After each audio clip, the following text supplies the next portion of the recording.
Ladies and gentlemen, the national anthems of the United States and of Canada. 13-14. They've already raised over 30,000 this year.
Hello and welcome. It is World's Teams time here live at Fairlanes Bowling Center in Moncton, New Brunswick. Good morning, everyone. You're watching Candlepin Bowling Network. My name is Grant Gouillart, and alongside me on the call is Paul Grant. Good morning, Greg. How are you? Here we go. Doing all right. So a reminder of the format or a new tutorial of the format. It's team matches 5-on-5. You see them here. Spikes, Chimney Services, and the Hatchetmen for our first round-robin match of 11.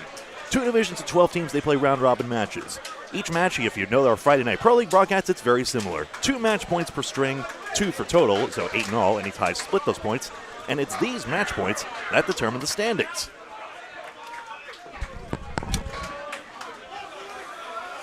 Jeff Duguay and Sean McDonald get us started, and if you happen to be brand new to Candlepin Bowling, I can't think of a better time to get started than watching our broadcast here of the Men's International Tournament. Roll 3 balls, play the wood where it falls. Strikes are rare, it's a game of spares. Here's Paul. Thank you very much, Greg. Great to be with you again. Here we go underway. Sean McDonald, not Mick, it's Mac, M-A-C, capital D, S-H-A-U-N. Spikes Chimney, Jeff Duguay in the top 16. Bombs away, baby, to start the ICC Championship Team Competition. McDonald, good second ball, leads at the 5-7 lanes, 13 and 14 all week long. We will flex Thursday and Friday, pending standings. Exactly. We'll be able to cover all the teams between our stream here and the left division match as well. Lanes 1 and 2 will cover all the teams over there. That'll be with Duncan MacDougall and our executive producer, Bob Lee. Now with my assistant executive producer, Greg Gouillart. That's me. Associate. Alternate, maybe? Yeah. Nice out from McDonald, 10. 10-10 to start. It's a game for all ages. Nothing beats a great game of Candlepin Bowling. It's unbelievable. Get the word out. Youth League's here now, 10 o'clock here in Moncton, in your local bowling center. Never too late to join a league. Keep it the Hundreds Bowl, Candlepin Bowling. Strike score exactly as you expect, 10 plus the value of the next 2 balls. MacDonald, decent chance, 4-7, the 2 fell down. It's the 4-7 and the 9. 3 pieces and 1 to the far right also. 1-3-7 for Duguay, D-U-G-A-S, out of Bayers Road, Bowlerama. 117 league bowler. MacDonald for a spare, robbed. Duguay sends it right, 1 of the 7, 18 through 1 in the first of 3 strings. All 3 string matches Tuesday through Saturday, including the playoffs. Friday night, 1 round, 3 rounds on Saturday to wrap it up. MacDonald, 2 10s. 8 for Duguay, 26. 26-pin lead for Spike's Chimney Services. You can call in area code 902-371-4321. That's 902-371-4321. Spike's Chimney Services, servicing residential and business needs for all your chimney needs. Spike's Chimney Services, 902-371-4321. These numbers, remember, go backwards. Here's Glenn Pinson and Dimitri Dellis. What a great story this kid is. He'll be 24 this month, another week or so. 4 horsemen plus a post at Butwell's Bowling Center in Concord, New Hampshire. His father, Andy, owns the center for the last 11 years or so. And veteran bowler Glenn Pinson. Diamond right, wood sticking in front. Now the one goes. 5 goes down. It's the 3 in front, 6 right, 9 behind the 3. Dellis on lane 14. Excellent shot, won't carry much, but did get a bunch after all. Leads up to 6. Left-handed Pinson missed the object, the 3. Dimitri, the better brother Butwell's bowler out of Butwell's Bowling Center in Concord, New Hampshire. From the Candlepin Cancer Roll-Offs, annual Roll-Offs, March 2026. Dellis takes it down for a 10. All 10s for the Hatchetmen. If it Spikes Chimney, a 10 there for Glenn Pinson.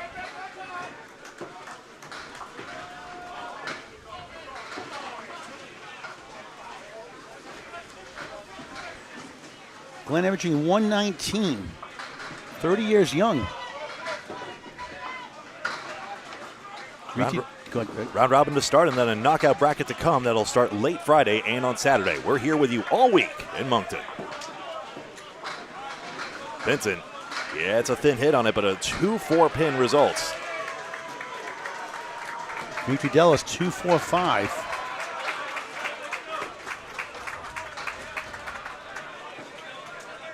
For a spare, takes it down.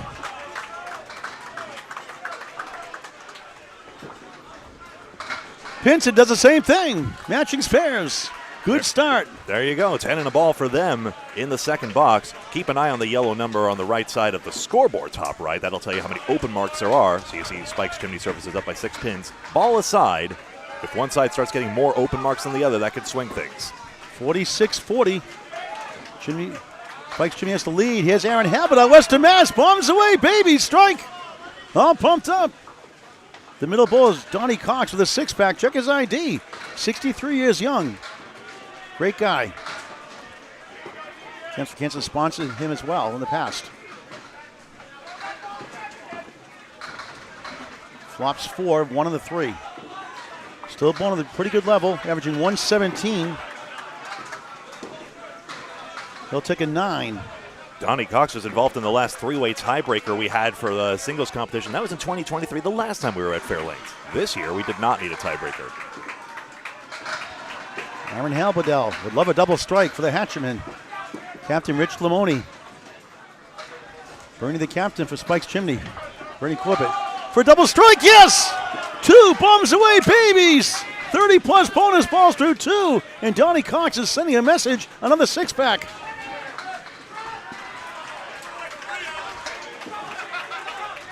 Rich Lamoni waits till the last 10 minutes or so before he makes the lineup. He wants to check how they're bowling, how their etiquette is on the lane, how locked in they are, how good they're throwing the ball.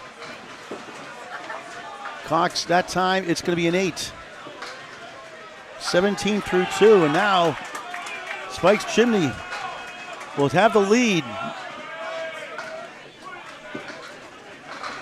Mark Gallagher, first time here. Bowls the Atlantic Candlepin singles starter, Webster Lanes, Abington, Mass. Love the beard.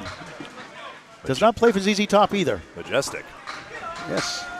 Head pin 8, he gets 8. He has the 2 and the 4. 4 newcomers in the team this year. This is Brad Best. Bradley officially likes to be called Brad. 1-3-6-10, four-spin right. Gallagher missed that chance. Go ahead, sorry. Best 2 full in the head pin. What was so amazing about the singles competition is just the sheer energy. There's nothing like it, as the bowlers on the Approach podcast said. Gallagher object pin for 9. Sorry, Greg.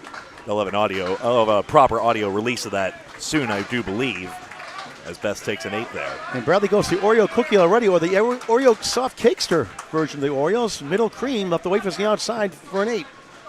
Tasha Murray is telling me that Ryan O'Callahan was on Canada 5, which is a 5-pin candlepin crossover team, said candlepin is pure chaos and I love it. That sounds about right. Gallagher sends it right, just 4. Best in the pocket, off the wall, wobbling 7. But across an entire week of bowling, it's hard to say that the team that comes out on top isn't the best in the world. Gallagher, nice second ball. He got it. That's a good feeling. He missed that spare in the first, made up for in the second. 19 of the ball through 2. Bradley 2, wobbling 5, 7. Get the nerves out of the way in your first World's visit on the lanes. What are you talking about, Greg? He gets the spare. After the 8 box, 18 of the ball through 2. What a start. Here in Moncton, New Brunswick, Canada at Fairlanes on Candlepin Bowling Network. The ESPN of Candlepin Bowling. We cover all the classes, semi-pro to pro action. Please subscribe free on YouTube. Tell your friends and family it's always free in high definition.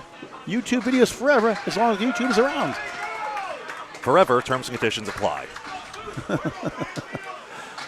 Sounds like a Verizon fine print. No, Radio Shack, sorry. 31 years there in 9 days. Steve Latch, only 2 that time. Great bowler, great person too. Ryan Jenkins, 8 left, 3-6 to right. The wood sets him up for a potential spare. 113 average nowadays. Yeah, it should. The red line should take it all back, and the wood goes into the 5. Latch, 1-7-8, starting his first of 3. Jenkins got it, spare. Watermarks early on.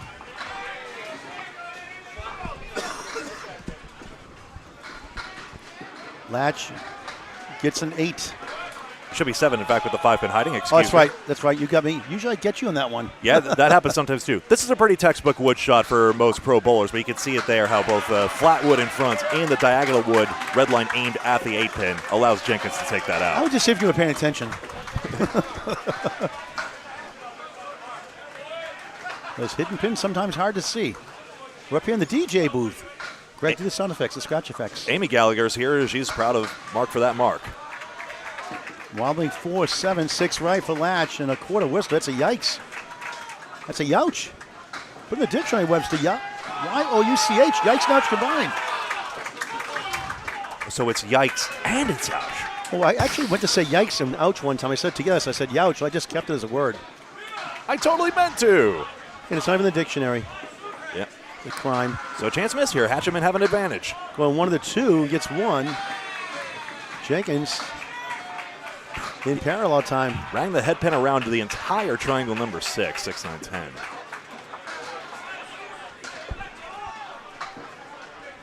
Steve looking for 10. Gets it. 17 through 2. Jenkins in the ocean for a 6. Just a spare 1, brutal, and a 6. 17 through 2. That's Paul Grant bowling. 17 with the mark. Yeah, you see the importance of that third ball there, and now we get a look at the top of the order in the 2-box update. So it was 4 marks to 5, but 4 marks to 4, essentially. But remember, Halbados is a double strike, and we saw a 1 fill from the side of Spikes. So Hatchetmen feeling very good right now. Jeff Duguay whirls and twirls the 7 down. Double wood in front of the 6-10.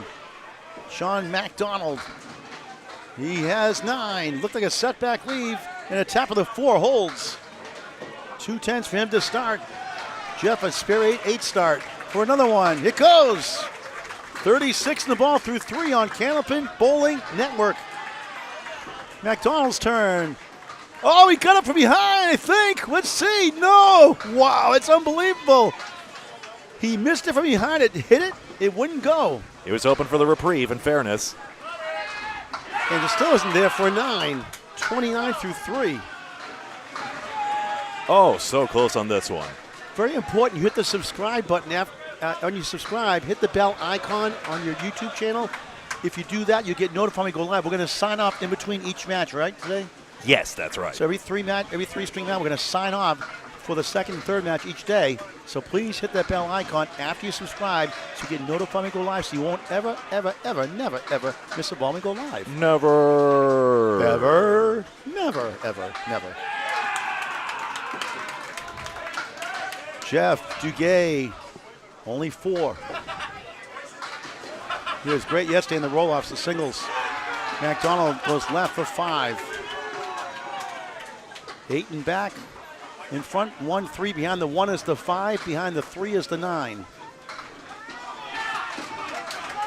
Duguay in lane 14. Everything but number 1. First of 3 matches today. Every day, 3 matches, including the 3 playoff rounds Saturday, 1 Friday night. MacDonald, what a shot that was! Give him another spare, his first spare. Good pinning leads to a mark. 39 of the ball through 4. Duguay at 10. Yep, a nice full delivery to drive everything back. After the spare 4, 40 through 3, 50 through 4 on the 10. And now our second ball is a 5. Tall right-hander Glenn Pinson. Correction, left-hander. They told Dimitri Dellis to wear blue, evidently. Left-handed Pinson in the pocket. Wood rolls to the 5, takes it down. There goes the 10. The 8, the 9 wobbles behind. It's the 3 and the 6 left up. Dimitri Dellis on the left side of the 1. Just 2 somehow. On a spare, 22 through 2. Not happy with that fill. Pinson for a spare. Missed right. 3 stands. Dellis trying to work this out. He does. How about that? A spare. That's gutsy. A tough leave. Pinson gets the 10. After the spare 8, 28 through 2, 38 through 3. Dallas 32 in the ball through 3. And this is exactly what I mean about the open marks stacking up here. So you're going to see the spare made, and now 5 open marks to 1 for the Hatchetmen. So even though they're behind on pins knockdown, the bonus balls will certainly give them a big advantage. High energy atmosphere. A pin machine breakdown here. It is worth noting that there's an ICBA play recommendation of if the pin setter breaks down, you just go on the wet lane that's working and go alternately. Now, I had a discussion with another bowler about that, and they mentioned maybe, just maybe, wait for the mechanic to see if like a big breakdown or if it's a small one. But, of course, if there's a breakdown here, then we have 24 lanes in the main room here at Moncton. And they'll probably just go, they have to work with what they've got. They got 12 lanes in the other room, 36 lanes here at this gorgeous Moncton facility, Fairlanes Bowling Center. And I love what they've done with the masking units as well. They used to be just the same shade of sort of a lighter blue, and now you see the ball returns. Can you see there? The ball return, the pink one on 11 and 12. The ball return there actually is a matching color of the units there. I know the world. I know where the world's going to be next year in 2026. I'm not sure if it's official yet, if I should say it.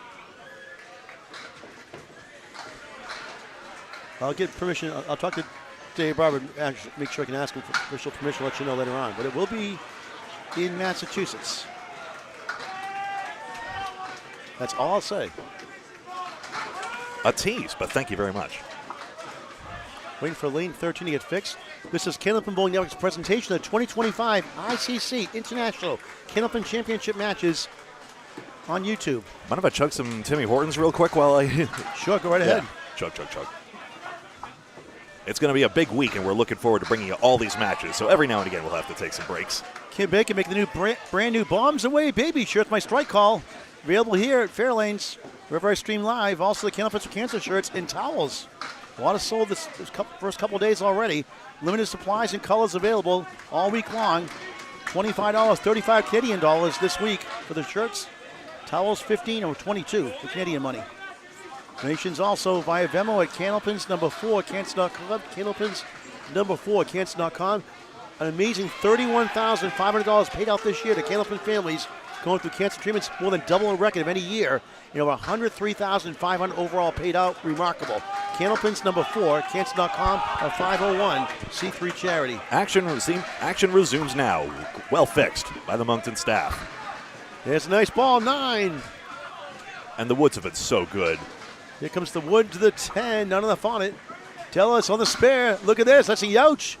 A spread eagle plus the 5, a spare 2, a spare 3. That's just wrong. Well, he hit his head pin and he got more. 35 through 3. Benson has been all over his head pin looking for a conversion here. Spare. Second spare in the last 3, 48 in the ball through 4 for GP. Dallas, oh, what a try that was. 2 in the 10. This kid's going to be really something special, I think. 2 years ago as a 103-104 bowler, the lower of the three brothers between the mayor Alex Dellis and Dino Dellis, who's on vacation this week, enjoying his time with his wife as he gets a 9, 4-4-4, 44 through 4 here in the first of 3. And all smiles on his face. Good sign. Very stoic usually on the lanes. But now he's the better brother Buttwall's boy, averaging around 112, 113, 120 in one of his leagues actually this year. All right, here we go with Halberdell. First, Donnie Cox. Donnie a 9-8 start, double strike start for Halberdell for the triple strike. It's too far left. He's got a 6-pack. Check his ID. 24 through 1, 34 on the ball through 2. And Cox converts. Big shot there. On the board, 27 the ball through 3. Halberdell 7 in the second double strike box, 41 through 4.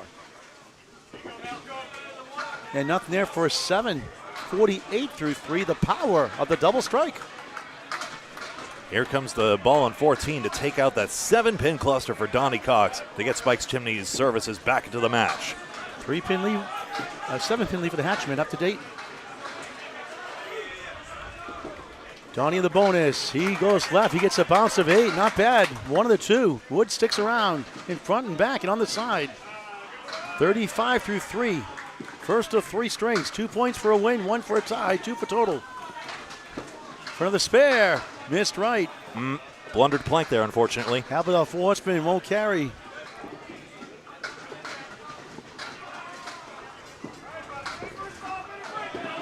Donnie Cox. That's a Paul Grant special. Missed the second, make the third. Put a buck in, Donnie. 45 through 4. What a funny game. Aaron Halberdell has a Noah's Ark. 2 strikes in a row, 2 sevens. Go figure. Yeah, the encouraging thing for Spike's Chimney Services is everyone already has a mark, even though this isn't the start to the match they wanted. But they did fade some fills, and now they're actually holding serve here. Dellis' spare fills didn't work out. That's part of the reason why. Brad Best on the spare. He gets a 2 fill on the 2-8, 20 through 2. Mark Gallagher, 9 in the spare. Middle triangle, 5 middle, 8 left, 9 right, 8 9, known as sleeper pins. Spare 7, 26 through 2. And Brad Best doing a Paul Grant shot. Gallagher with the wood, takes it down. I'm not sure he's trying to do that, but he'll take it. ZZ Top, 36 in the ball through 3. And Brad Best takes up the 7. And there goes the 4 somehow. 6 and a 10 left up for an 8. Spare 2-8, 28 through 3. And a close one so far. Wild wood shot takes it out. Best does well to get that third ball and avoid conceding more than a couple extra. Yeah, surprising. Hatchetmen's advantage had fizzled out there with the weak fills, but now marks again, and they still maintain a lead. Field goal lead by 3. Best 1, 2, 4, 7, 9 in back. Gallagher 2 spares in a row on lane 13 on the left side. Gets up 6 fill. 1, 3, wobbling 9 behind the 3 and the 10. Wood behind, maybe a chance for 3 in a row. 42 through 3. Best, good try. 7 and 9. Gallagher into the mark. Just missed it by a smidge. Over curled it, unfortunately. Greg Gouillart, 2023 Incorporated. That bad? Whoops. Best of 9. 37 through 4. Gallagher missed right for a 7. 49 through 4 on Candlepin Bowling Network. Let's pause 15.5 seconds for station ID from the soothing sounds of Greg Gouillart. You're watching Candlepin Bowling Network. We're on YouTube and Facebook with another stream live on YouTube as well with left division coverage. Here we are in the right division from the Men's World's ICC. Please like the video by hitting thumbs up and like and follow on Facebook and subscribe and hit the bell on YouTube if you're logged in. Thank you for doing the social media things, including just by watching. Really appreciate you all. Anchors away. Ryan Jenkins, the bucket shot they call here in Canada. A spare 1/4 Worcester 6 start. 17 through 2. Steve Latch, 3-6-10, 7 left. A 7-10 start for him. And a 7-pin lead for the Hatchetmen right now, early on. 2 full. LACH, Steve Latch. Not sure if anything connects to the 7-pin. Maybe the cap, 3-pin into the cap? Would need to get it on the right side, though. We'll never know.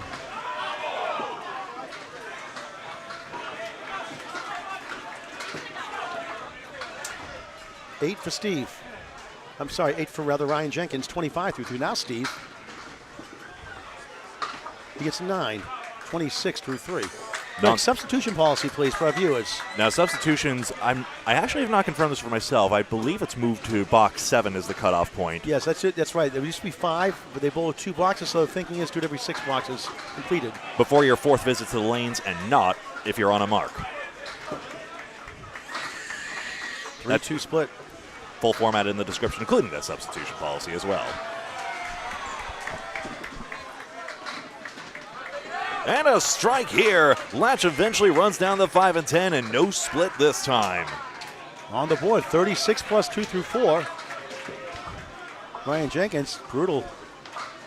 At least he's on the head pin, you could say. A surprise to be sure. Still a chance to get the out and avoid conceding too much. Keep an eye on that third ball. It can absolutely swing a string or the match. They're still front 8. 33 through 4 after a spare 1/4 Worcester start. A 6-8-8 for the anchor. 223, 213. Spikes Chimney down 10. Residential business needs. Call them at 902-371-4321. Again, 902-371-4321. Spikes Chimney Services. Residential and business chimney needs. Let's get the update from Greg. Squinting up at the scoreboard here. No complaints. I don't see anything outrightly wrong. And Sean McDonald plucks out the 2-8. That's on a spare. A lot of 2 fills, 10, 3 fills and spares, and 1 fills. 41 through 4. Good comeback in the second ball. 1 wiggling 9. Jeff Duguay, spare on the 3-6-10. Third spare. 16 a ball through 5. Sean muscles down the 9 with the wood. Minimum 50 through 5. The lead is 11 for the Hatchetmen right now. Marks, Greg, right now? Marks 2-1 right now. So Marks are actually even overall in the match right now. That track, Spike's Chimney Service is still very much in the thick of things. 2 marks for Chimney, Spike Chimney, right? Yeah, remember Halbadell had that double strike as well. Didn't get a massive amount on that first strike fill, remember, so. And a pair of 7s after that, go figure. Welcome to Candlepin Bowling. It basically collapsed into 2 marks worth. They've also had fills of 2, 2, and 3, but of course, there's 1 and 2 fills and a 4 fill opposite Spike, so average spare fill, Bob Lee estimates 6.5 for a pro bowler. I'd even say wager it should be higher in these Moncton Fairlane conditions. McDonald, 4 horsemen plus the 9. These bowlers know that too. They are amped up and ready to go. 32-year-old Jeff Duguay, 117 high single. Correction, 117 average, 177 high single. 442 high triple, high 5, 635. 66 half for Duguay. Watch him. He's the hot hand on spikes at the moment. McDonald thought he had it. Duguay, what a try that was. Wood rolling to the 7, won't get enough on it. Certainly not after it hits the other piece of wood. Probably would not have hit with the red line. McDonald takes a 10, 60 through 6. Duguay a 10. After the spare 6, 66 through 5, 76 through 6. And now it's closer, 244, 239. 1 mark apiece right now, Greg? That's right, 1 mark aside. You can see the yellow number in the smudges. 5-pin lead for the Hatchetmen on the right. I hit the scoreboard. It's on the top right. That way we frame it around the bowlers. I thought that was a good idea. You're a genius. Feedback welcome. Brilliant, brilliant. I try to be. You certainly are. Dimitri Dallas, 1-4-7-8-10. Here's Glenn Pinson. 3-6 right, 4-7 left, 6 in the fill, 54 through 4. And that gives the Spikes Chimney a 1-pin lead, minus a mark. Dallas just missed behind. 1-4-7-10. Pinson trying to kick it over. Good effort. 5 for 5 on the head pin is Pinson.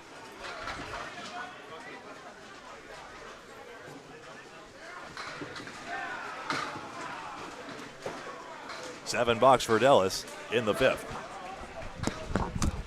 And a $9 for Pinson. So he's on a 63 half as well, so watch out for him. Currently, Hal Bedell has a chance to get that 60 half as well with that double strike. So the top 2 for Spikes Chimney. The reason they are in this string and essentially level. Dimitri has the 3-6-10. 8 left, 2 pieces. So we can do with that one. And you know, there's a lot of speculation of who's going to win this tournament. For my money, it's very hard to envision a situation where Academy doesn't repeat as champions with all the acquisitions they made in Aaron Fontaine. But anything can happen in a 3-string match. What Who a will go luxury. nuts? Yeah. Jeremy Seaholm's not here, but he was the one who had the 170. It wasn't supposed to be him, even though he's a formidable pro. Who will be that man for whose team as we go down this entire week of matches? Pinson 5 up, 5 down. A+ Accounting, the champion the last time we were here. No reason to think they've let up at all. Could they repeat? Could they be another Canadian champion here on Canadian soil? Dimitri frustrated the Oreo cookie, Oreo cakester shot, middle stuff. Pinson, oh, what a try that was. He got it! Clock down the 9 all of a sudden. That was an adventure. 73 in a ball through 6, any way they fall.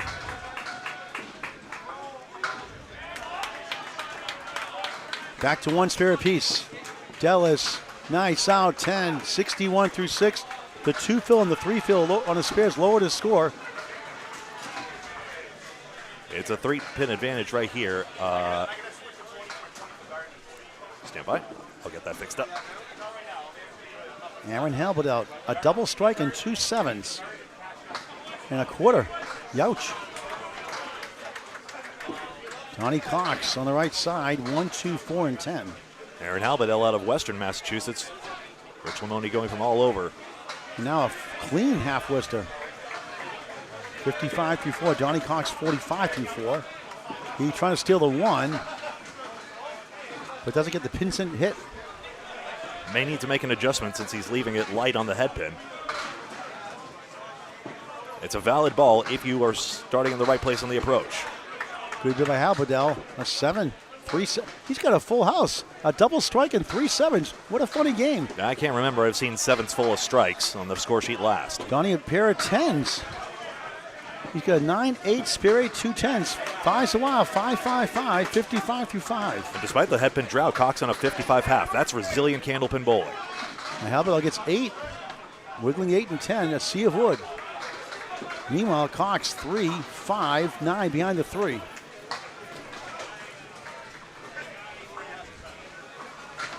Trying to send it over.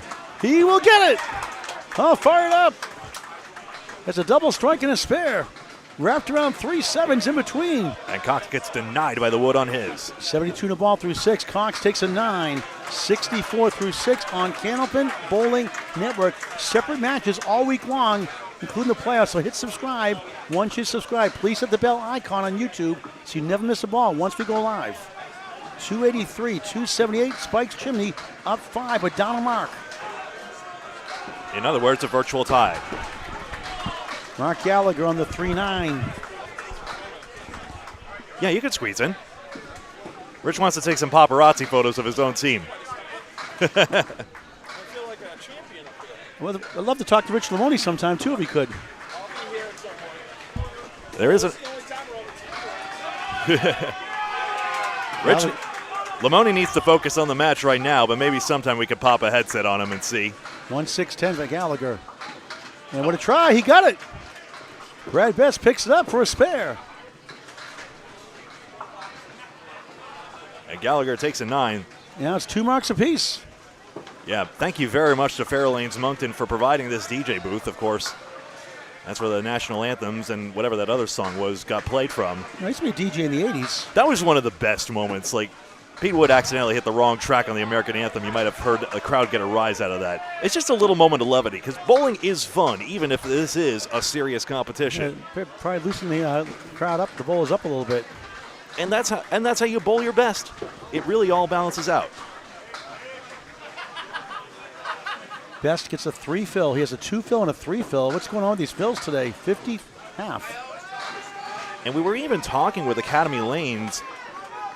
It is true the bonuses are weighing down on both teams, frankly. It's keeping it a close match. We were talking with Academy Lanes last night, and, you know, the vibe was absolutely relaxed there. Of course, there's championship expectations on them, but all of them, none more than Danny Harris, in my point of view, they know perfectly well how to keep it relaxed. Gallagher in 8, best of 7. So despite 2 spares, Brad 3 under par, 57. Mark Gallagher 6 over with 2 spares of 7 and 6, 66 through 6. It's 303, 295. Spikes Chimney up 8, but down 2 marks to 1. Taz on YouTube wants to guess Kingswood Bulletproof, I assume, to win it all. Kingswood Bulletproof, formidable team. Corey Smith, of course. You'd be a fool not to try and snatch him up in any fantasy draft, say, like we were actually doing last night as well. 3-time world champions, Kingswood 2015, 17, and 19, all at home. And all in Canada, rather. And Kingswood Bowling Center, a former world host. Not well positioned to do that right now, but maybe again someday. Latch on a strike. And Ryan Jenkins, off to a slow start by his standards, just 33 through 4, the Canadian bucket of 5. I went to the Drone by Trailway and Kingswood, both in Fredericton. A very enjoyable experience at both places in their own right. One, a big, bustling, world's-capable house, and the other, a small 12-lane former bowlodrome with some lovely drinks. Try the Candlepin Kolsch. Latch filling the strike is going to be 9. Okay. 45 through 4.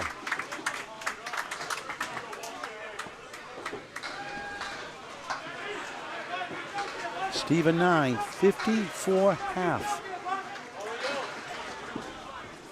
Jenkins object pin for an 8 and just 41 through 5 for the anchor bowler. He's going to come out, I think. Let's see. No, he's staying in.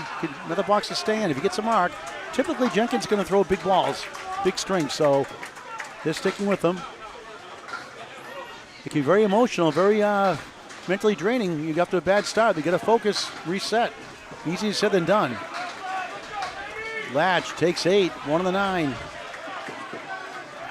Jenkins back in the pocket, unbelievable. Diamond left plus the 10. That's just brutal. Such a close match. You got to be on every pin here. Pin and gap right now is within 2, in fact. Actually in Spike's favor. Hatchetmen doing slightly better on bonuses. Only just, we've seen. Latch for a spare. Yes! 2 in the last 3. A strike and now a spare. In between a 9. 64 and a ball through 6. Jenkins, only 2. Remember, Jim Jam and Jalbert in the Worlds here in 2023 for Fenway Academy, the runner-ups, had a 43 half. At the time, it was 5 bucks. You take him out, and he got a triple strike right after that. So you never know. Ryan Jenkins, a 9, 50 through 6. Back to the top of the order, an update from Greg Gouillart. So in that last salvo, we had 3 spares to 2 in favor of Spike's Chimney Services, so the match tilts a little more in their favor here. Hatchetmen, meanwhile, leading by 3 pins and that extra spare, which has not been the end-all be-all we've seen. We've seen some yips there on the bonus balls, or say what you will, but anything is possible. Jeff Duguay, 5. 76 through 6 coming in. Sean McDonald, 60 through 6. Had a spare 2 earlier. Jeff had a strike 8 to start and a spare 6 in the 5th. Triangle, 2 middle, 4 left, 5 right, plus the 10 from McDonald. These men have thrown thousands of balls in their lives, but it's nothing quite like the energy of Worlds. In the black hole for Duguay. Duguay, a former 5-pin bowler. I asked what a good 5-pin average is. He'd sit around 240. Out of 450. Duguay, that's a Paul Grant special. Missed the second, make the third. Ever a good time for that, Greg? Well, it was pretty. No. Thanks. I'm going back to the Airbnb. Hey, he picks up 3 pins, though. Watch out for that. MacDonald 7, 67 through 7. A pair of 10s, 3 in the last 4. He's had 5 perfect boxes, only 1 8 boxes, only 2 pins in the deck for Duguay. 86 through 7 on Candlepin Bowling Network on YouTube and Facebook today. Level on pinfall, Hatchetmen with a ball in hand. Duguay back in the pocket, the Canadian bucket of 5. MacDonald left side 6. 1-3, Whittling 6-9, played hide and seek behind the 3. Back to 14. John MacDonald has a social media presence for his fishing hobby, in fact.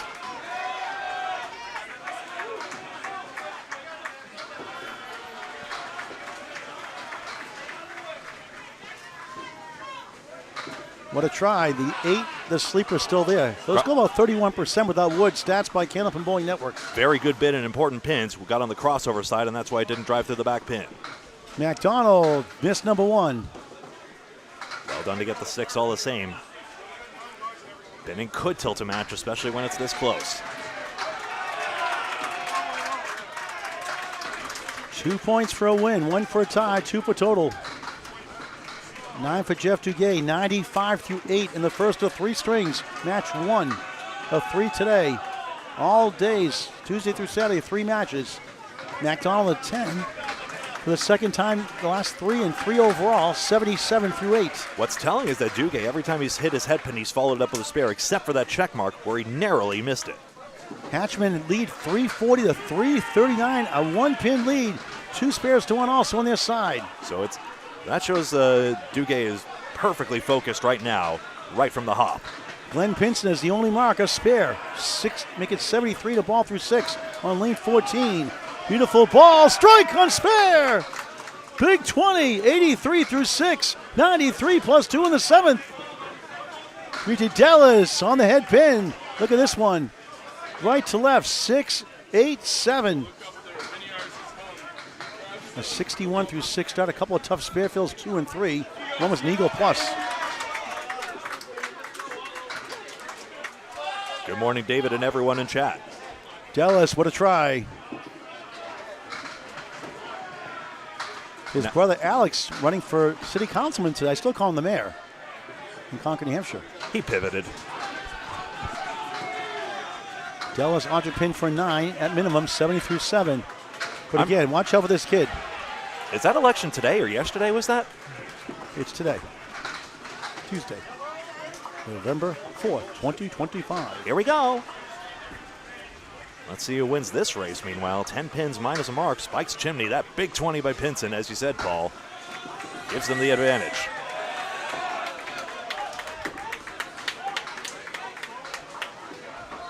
One for double strike, too far right, just 3. Aaron Halberdell for the Hatchetmen had double strike to start his match. Dimitri, another spread eagle, this time without the 5. Hooray. Tough luck. $25 in bonus money from the former Spread Eagle Productions. That's us. If you make that Spread Eagle clean for a spare on our featured pair of lanes. And that's a Paul Grant strike fill, 3 for Pinsent, 96 through 7. I'm sure he's tickled pink about that one. Again, it's different out here. And a reset. Was there a foul? I didn't notice. If you want to go down and investigate with someone in back. It was missing the 9 pin. Okay, I didn't notice that. Okay, so it's a reset, so it's a do-over. So it doesn't usually foul. And Glenn settles for an 8 after the strike 3, 104 through 8. Dallas with fresh rack. He gets 9, taking advantage. Now the single pin is about 72% to pick up, but the single pin for a head pin is only 59.14%. Stats by Candlepin Bowling Network without wood. Well, you folks can watch it back and see for yourself. The 9 pin missing is such a subtle thing. He got it for a spare. A missing pin spread eagle leads to a spare. 80 in a ball. Yeah, of course. Through 8. Thank you for the catch. That's okay. Spikes Chimney has the lead by 11, but they're down 3 marks to none. That breaks it pretty much a virtual tie. Actually, the virtual lead right now. Johnny Cox. Pocket shot 6, 2, 5, 7, 10. I'll want to coordinate. I'll score check after this. Aaron Habledell, 9 to spare. Tap for his third strike, almost. 81 through 6 after 3 sevens in the middle. What a strange half. Strange string.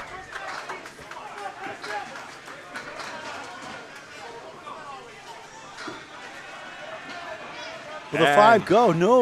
Oh. Habledell missed the chance. It's a missed single straightforwardly. Hatchetmen with the advantage, remember, 2 marks despite being down on pinfall. And Cox sends it right for a 9. 73 through 7.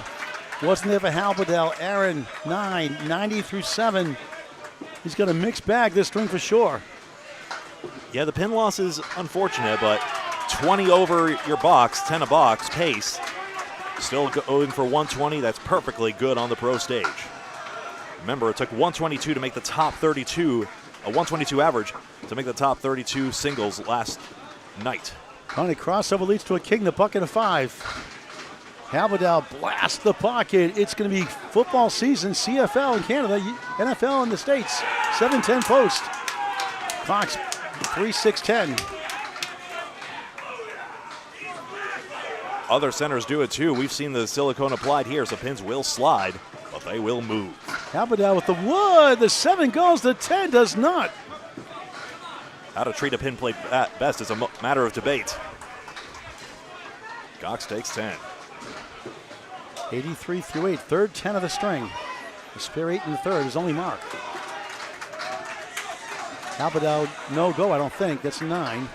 Interesting, we'll see. No, they're calling it 10. Okay. I think that it was a reasonable call. I couldn't see it. I saw the tail end of it. So 10 it is. Is that 100 through 8? The rule as stated is if no official... They changed it to 9, so it is a 9. Thank you. Good catch. I thought it was in the channel. 99 through 8 make it officially. In matters of doubt, the bowler's good sportsmanship dictates that the bowler be given the benefit of the doubt. Brad Best, strike! Third mark of the string, 67 plus 2 through 7. 2 marks for each side now. And a tight one. Mark Gallagher, 2 in the first ball, 7 in the second, leads up to 4. Good bounce back. I love his game. He throws a good ball. Huge hammer by Best. I guess the baby's a Hatchetmen fan. Double wood by the 4 for Gallagher, sent for a potential 10. Every pin counts. You never know. He gets the 10. 76 through 7, his first 10 of the string. First of 3. I was definitely that kid once upon a time. Here's Best. Dropping 10. Pretty full hit as well, but it comes off the wall. That's your head pin. That's your hammer. A spare 2 in the second, a spare 3 in the fifth, a strike here in the 7th. 67 plus 2 big ones. Another good ball, but back to spread eagle time. Unbelievable. Gallagher one better. A spread eagle plus the 8 behind the 2. The second ball becomes very important for Best. The trials and tribulations of candlepin bowling. It's demoralizing. He had 2 and 3 fills when he missed the head pin, but yeah. Brad's getting the ball. Try to get 3 here. Look at the Oreo cookie, Oreo cakes, the middle cream stuff for a 5 fill. Strange fills, 2, 3 and a spares, 5 in the strike, 72 through 7 the hard way. Some prime cuts here. He was trying to get a cut shot here on the 3-6 based on the way he angled the ball. And he gets a 7. 79 through 8, 1 under par with 3 marks. And meanwhile, a 7 from Mark Gallagher, 83 through 8 on Candlepin Bowling Network. Quick update from Greg. So with that 5 fill, Best does gain 2 pins in that salvo all the same. Even though it could have been possibly 11 pins if he had gotten the 7 fill in the 10 box, but it's very easy to misjudge intent from up here as well. And of course, it's so tough to dial in when there's so much energy around. So no substitutions here in the first. Could see some in the second, pending the finish. Everyone's got their own philosophy. Some teams change it up frequently, some just try and go with what they've got. Ryan Jenkins crosses over 9. How about 10? Yes! 3 tips down. Strike. The spare 1/4 was to start. 6, 8, 8, 8, 9. Now a strike.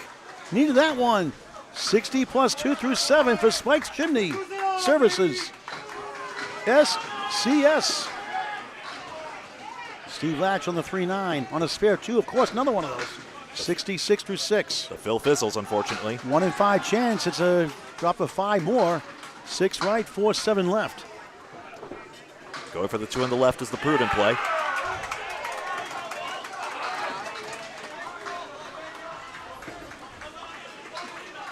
Perfect. Latch takes a 9. 75 through 7. Jenkins now with a hammer. That is 1, 2, 3, 4 strikes now. 4 Spikes Chimney services. And you knew sooner or later, Ryan was going to snap out of that doldrum. You just have a feeling some rust is being shook off here. And a quarter again. It's a youch. He did that in a spare to start, but lucky it's a strike this time. It was the 3-pin last time. It's the mirror side, too. That's crazy. Massive difference here.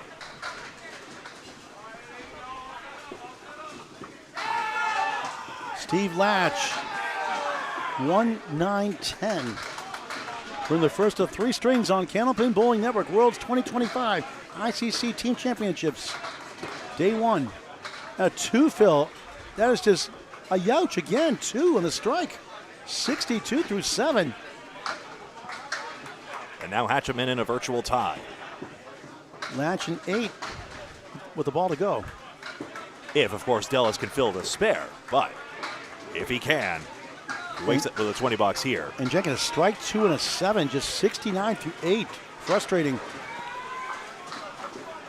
Just when you think you're out of the sky, that happens. And Latch takes an 8. 83 through 8. We go back to the top here. We get an update from Greg. We are on a great first Pass. string. Okay, just a moment. We'll check the official scores. We have 430 to 422. Unofficially, Greg's going to check the live scores, make sure it's right. And back to top of the order, Sean McDonald. On the nose, another spread eagle. Tons of these already. Duguay slams 9. He's got the 4 for a spare chance.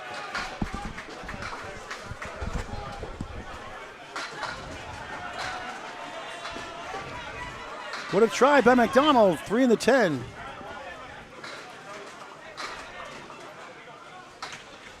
Hatchman the only mark on the board, down 8. Coming to this box. Duguay missed it left.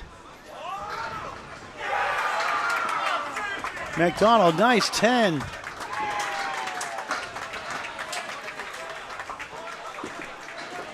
Thank you.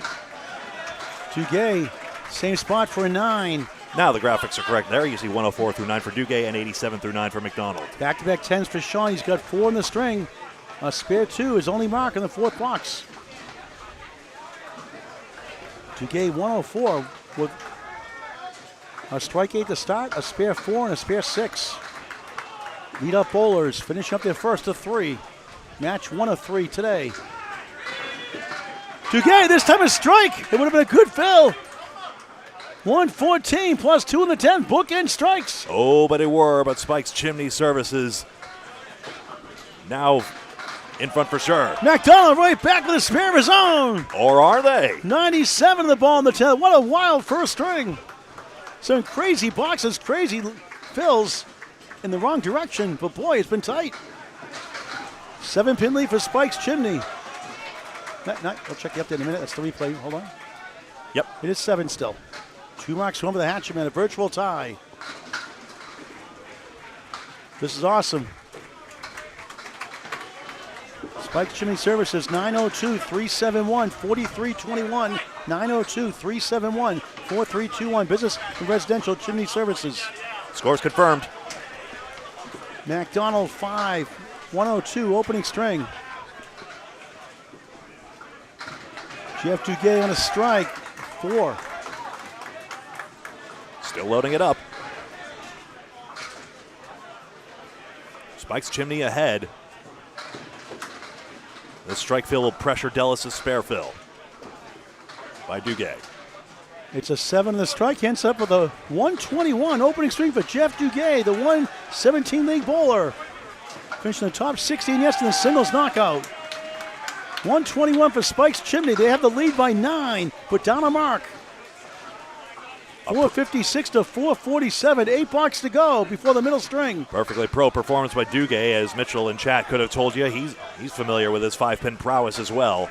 Now Spikes Chimney ahead by 9 pins minus this bonus ball. 2 points per string, 2 for total. Dallas, another tough fill. Let's see if we get more. He gets 5.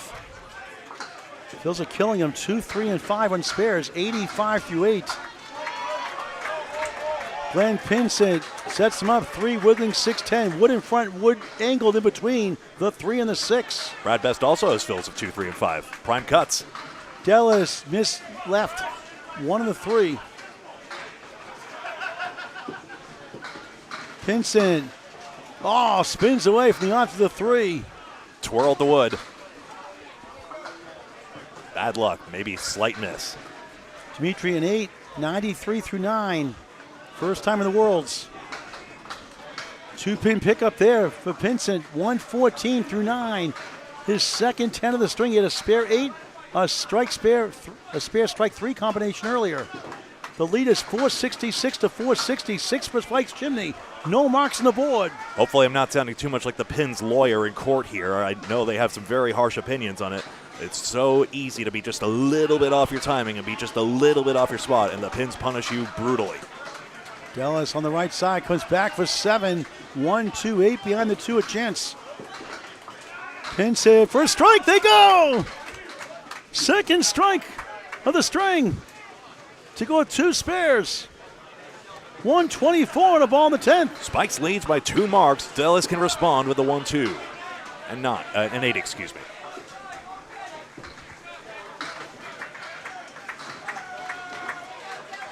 Dallas to respond. Missed number 1. And the best he can do is 103 in his debut. Got those 3 marks. That's room for confidence. You can't take him out, of course. There's too much promise in the kid. The rising pro bowler at 10. Not his best stuff. 103. The marks hurt him. Just 10 pins on 3 spares. Lower to score. 113 first string for Dimitri Dallas. 6-pin lead for Spikes Chimney, plus the strike fill here from Glenn Pinson. It's been close all the way through. Spinning 8, 5 middle, 6 right, going for a big 20. Try to get to 134. In a double-digit lead for Spikes Chimney. Have not seen many of those today. Albedel, Gallagher, and Latch have multiple marks each. He gets a 9. 133, first string for Glenn Pinson. Out of Bears Road, Bolorama. Brad Best has had a very similar string to Dimitri Dallas with those 3 marks and tough fills. 15-pin lead for Spikes Chimney. I believe that's the biggest lead, Greg. No marks on the board. 15-pin lead. 6 box to go before the middle string. Quite possibly. Cox has found his head pin as well, so another obstacle for the Hatchetmen. Aaron Halberdell, double strike to start. 1-3 chance. Wood taps to 3, holds up. Canada and the United States. Donnie Cox, a wry smile. Check mark plus the 6-10. Left and right in front of us. Connects, spare. Halberdell, another one. And the second ball missed by Cox, so he needs an out as well. 2 strikes, 2 spares. His fill's been pretty good overall. 4-7 the strike fills. A 9 spare fill earlier. Ooh. And Cox almost got it for a 9. Very important 9 box for Cox. Spikes Chimney Services hang on to the lead. 92 through 9. 109 the ball for Halberdell. The Western Massachusetts bowler. Lewis lost his mind in that one. 3. 13 beats a 10. The optimist would say 112 through 9. But a big fill could have taken the lead. And Cox, tough one there. 3-9. Now a pinning duel results. Halberdell, second ball, just missed left. 1-3, 7-8. Trying to get to 122. Cox set back leave in a sense. Spikes has left 3 fewer pins on the plate. That's part of their 11-pin lead. Donnie Cox, a 117 league bowler, the 63-year youngster. Trying to get to the Century Club. Aaron Halberdell, another 7 the 4th time. A strange string, 119. And Cox is 7, stuck at 99. 4 box to go. Quick update from Greg. 11 pins now as Mark Gallagher and Brad Best get up to the lanes. So Albadale gained 4 pins in that exchange to cut it from 15 to 11, but now it's down to Gallagher and Latch. They can't keep gaining 4 on the salvos. They've got to start going off here or hoping Chimney's services starts conceding some. Mark Gallagher, head pin hit 9. King is the 5. A plethora of wood to help. Brad Best in the 3-9. A lot of these today with Fred Eagles. Big development for the Hatchetmen. Gallagher for a spare. Goes! 93 in the ball in the 9th. Huge. Best. All but number 1. Not bad considering.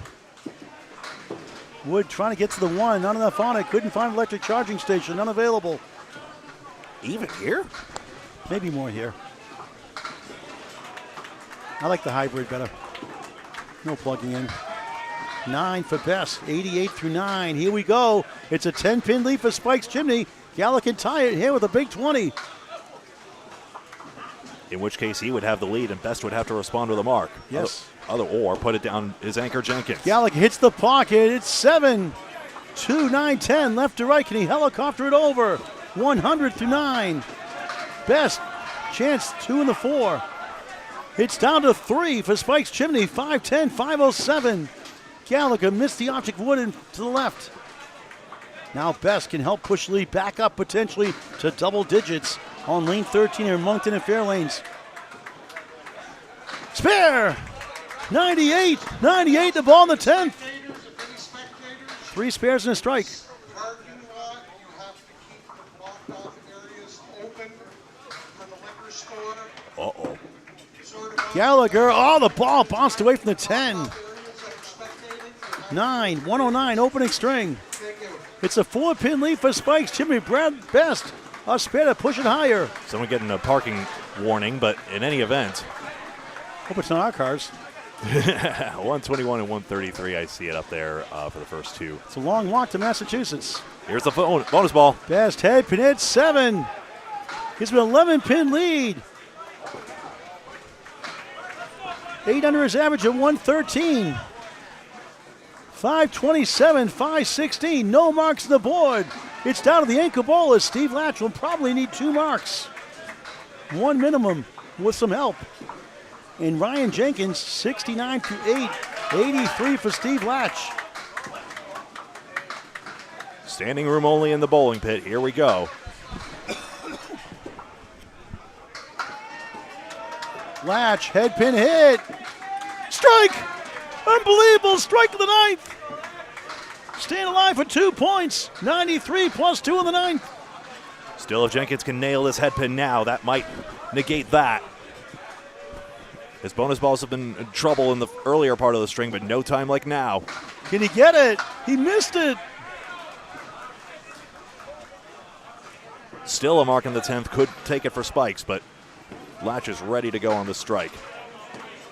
Jenkins not there for a 9. That makes it interesting. 78 through 90. A quarter whistle, 1 fill and a strike, 2. It's down to the final box for 2 points and 1 each. 536, 526. Latch can tie it with a strike and a potential win.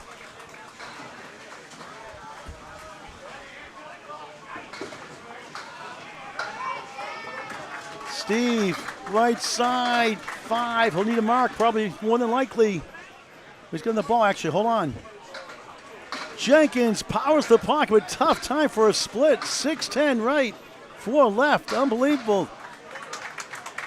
Latch, you could say maybe the more favorable leave, if that makes any sense.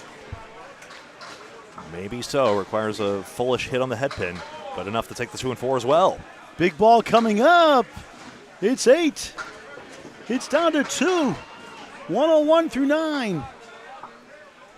Jenkins can clinch it with the 9 blocks. 2 for 1 special. Get 2 here. He clinches it. He does. He gets a spare. Maybe yes. Nico highlight reel. Wow. Clinching spare. Spikes Chimney Services gets the first 2 points. Latch a 9. 110 first string. It's just the first match of the week. Keeps on rolling, and now a chance to build a match advantage. Jenkins at the right time, his 3rd mark of the string. And a beautiful ball, 9. None best stuff, 97 for the 113 league bowler. And they win it 555 to 543. Wow, wow, wow. All right, trying to squint up there, try and see. 5-5. It is confirmed. Yes, you see it? Yes. 555 to 543. All right, well, let's go. 12 pin win, 2 points to none for Spikes Chimney Services. What a great first string. Not the highest scoring, but boy, it was dynamite. So 2 match points for Spikes Chimney Services. You see it on the left side of your screen. Jeff Duguay, 121. Glenn Pinsent, 133. Donnie Cox, 99. Brad Best, 105. Ryan Jenkins, 97 for Spikes Chimney Services. The Hatchetmen, Sean MacDonald, 102. Dimitri Dellis, 103. Aaron Halberdell, 119. Mark Gallagher, 109. Steve Latch, 110. 555 to 543 in a wild back and forth. First string, outstanding. And too bad someone had to lose. But still 2 strings to go for 6 points. 2 for each string, 2 for total. Points are split in half for ties. We'll see if there'll be some lineup changes, I'm sure, now.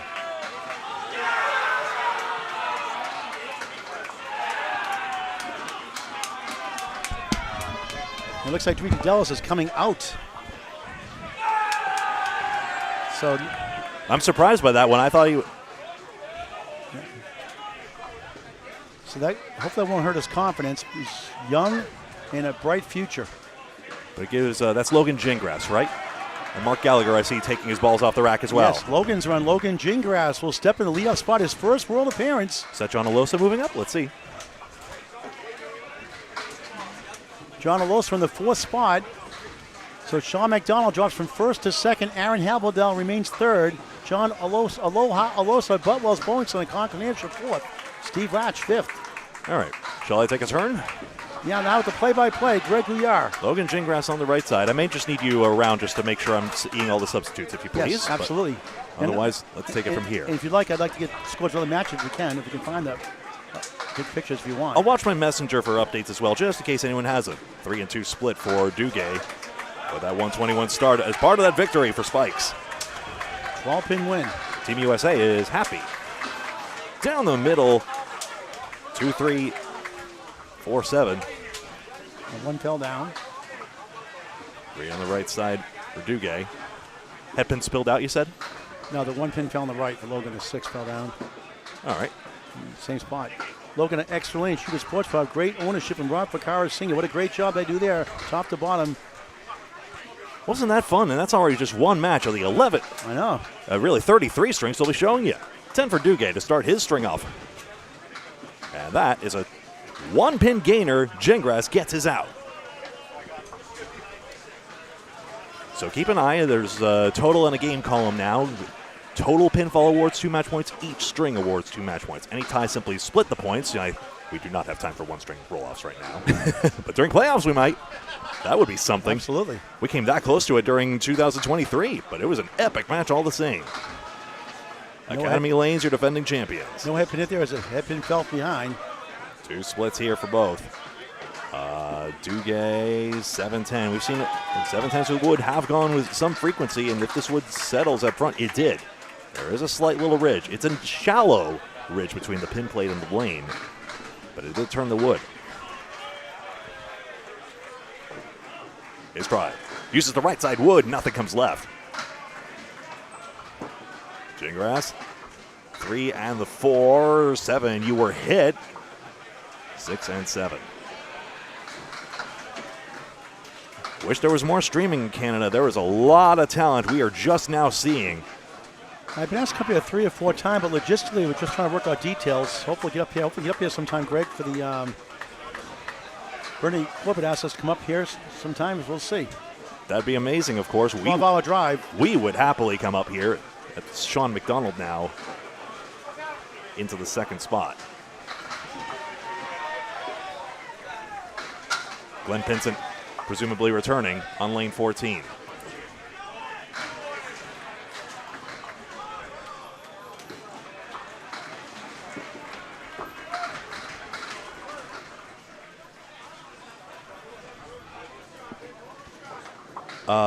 Make sure, stay with me for the first 2 boxes, please, sure. Paul, and then I'll be right with you. We have to do our director notes on air. Bear with us, folks. Okay. 3, 5, 6, 7, 8, 10 for Pinson. We'll try to keep up to date all the other matches going on. We'll get the updates after each match, obviously. We'll try to get you up to date each string as well.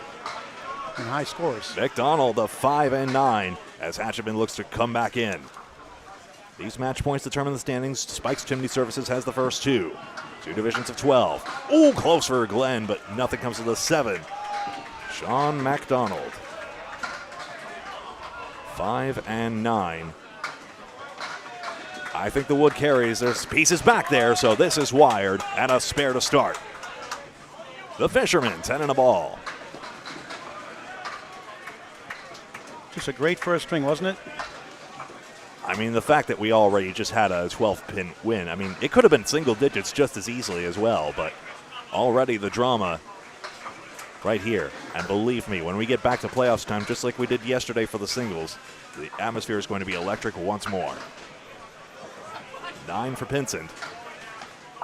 Obviously, last year's match between Academy Lanes and Fenway Academy, 2 distinct teams, was a bit anticlimactic towards the end. But still, the energy was palpable as they coalesced around the TV lanes of Leda Lanes 33 and 34 for one last showdown before they had to move out of Nashua. A fitting moment for them, and all the best to them as they continue to look for relocation. Spread eagle for Pinson. Chance at 25 USD if he can manage this one on a spare. MacDonald's spare fill. A little high on the head pin. It's a good fill. It's 9. Everything pushing into the 7 pin does not take it.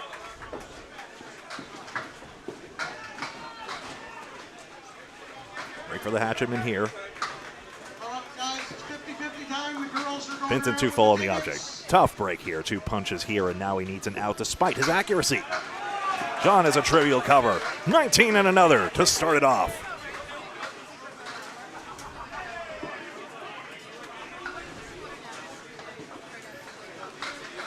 And look at this out here by Pinson. He takes out the 3, 4, 6, and 7. Honestly, I'm going to replay a 9 bucks. I really am. That could be a key shot in the match, but for the fact that the replay truncated on me, alas. How about now? No. Okay. Donnie Cox gets on his 3 pin. It's the 1 and 4. Aaron Halbadell had the double strike in the previous string. He has what we call a 6-pack. Donnie just wide of the head pin. Halbadell down the middle and now needs an out. Cox has the easier path to 10. Gets his 9 one way or another.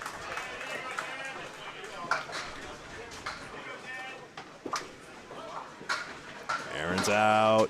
Luckless on the head pin. He gets 7. So 2 more pins to Spike's Chimney Services. Overall in the match right now, by the way, marks are tied up evenly. I'm only checking just now, but pinning is 4 in favor of Spike's Chimney Services. Head pin accuracy is much higher for Spike's. It's noteworthy. 34 to 25 to this point in the match live. Cox gets a triangle, and the head pin gap grows as Albadell gets the 1, 3, 7, and 8. Canadian squad off to a great start in this match, but the spare is missed. Hatchetmen on a 2-mark advantage. Aaron's shown us some magic before. Can he get some more going here? Just the 1, 8. I don't think the substitutions made are indictments of any of the bowlers. Rich Lamoni is just trying to see who is the strongest one. It's only match 1. Now is the time to determine the strength of everyone going into this. Albadell takes 9. And here's John Alosa. He is substituting in as he puts his balls on the return. I gave the nickname Aloha out of Buttwell's Bowling Center in Concord, New Hampshire. I don't get it. Former Class C champion, Atlantic Candlepin Singles Tour, and a great person on and off the lanes. 2 terrific kids also. John Aloha Alosa. Everybody calls him Aloha now, Buttwell's. Great owner Andy Dellis. Ah, dead stick. Very nice.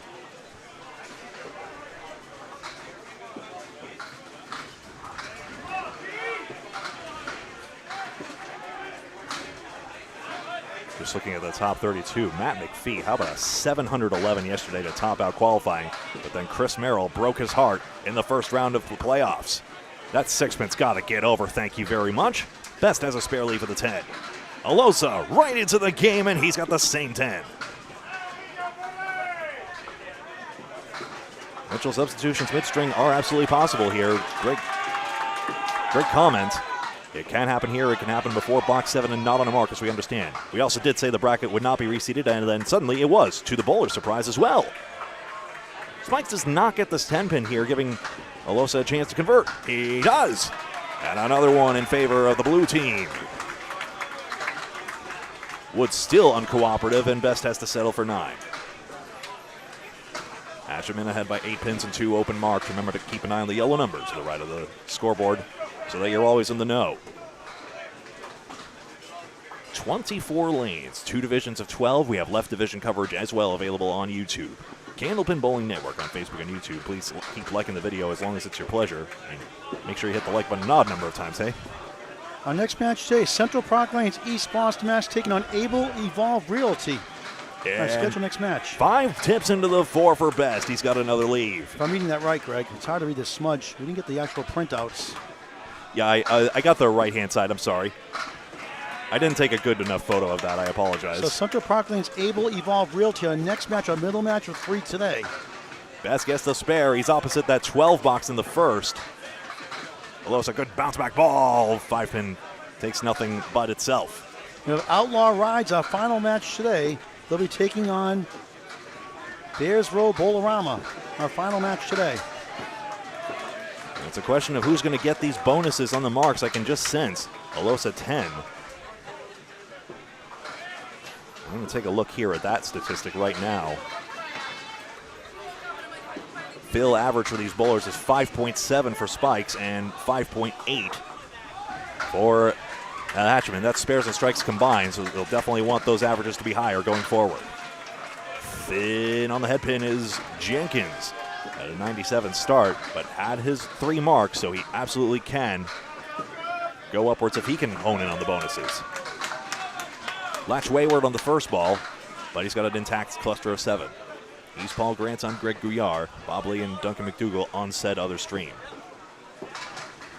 And yes, split converted for Jenkins, 10 and a ball.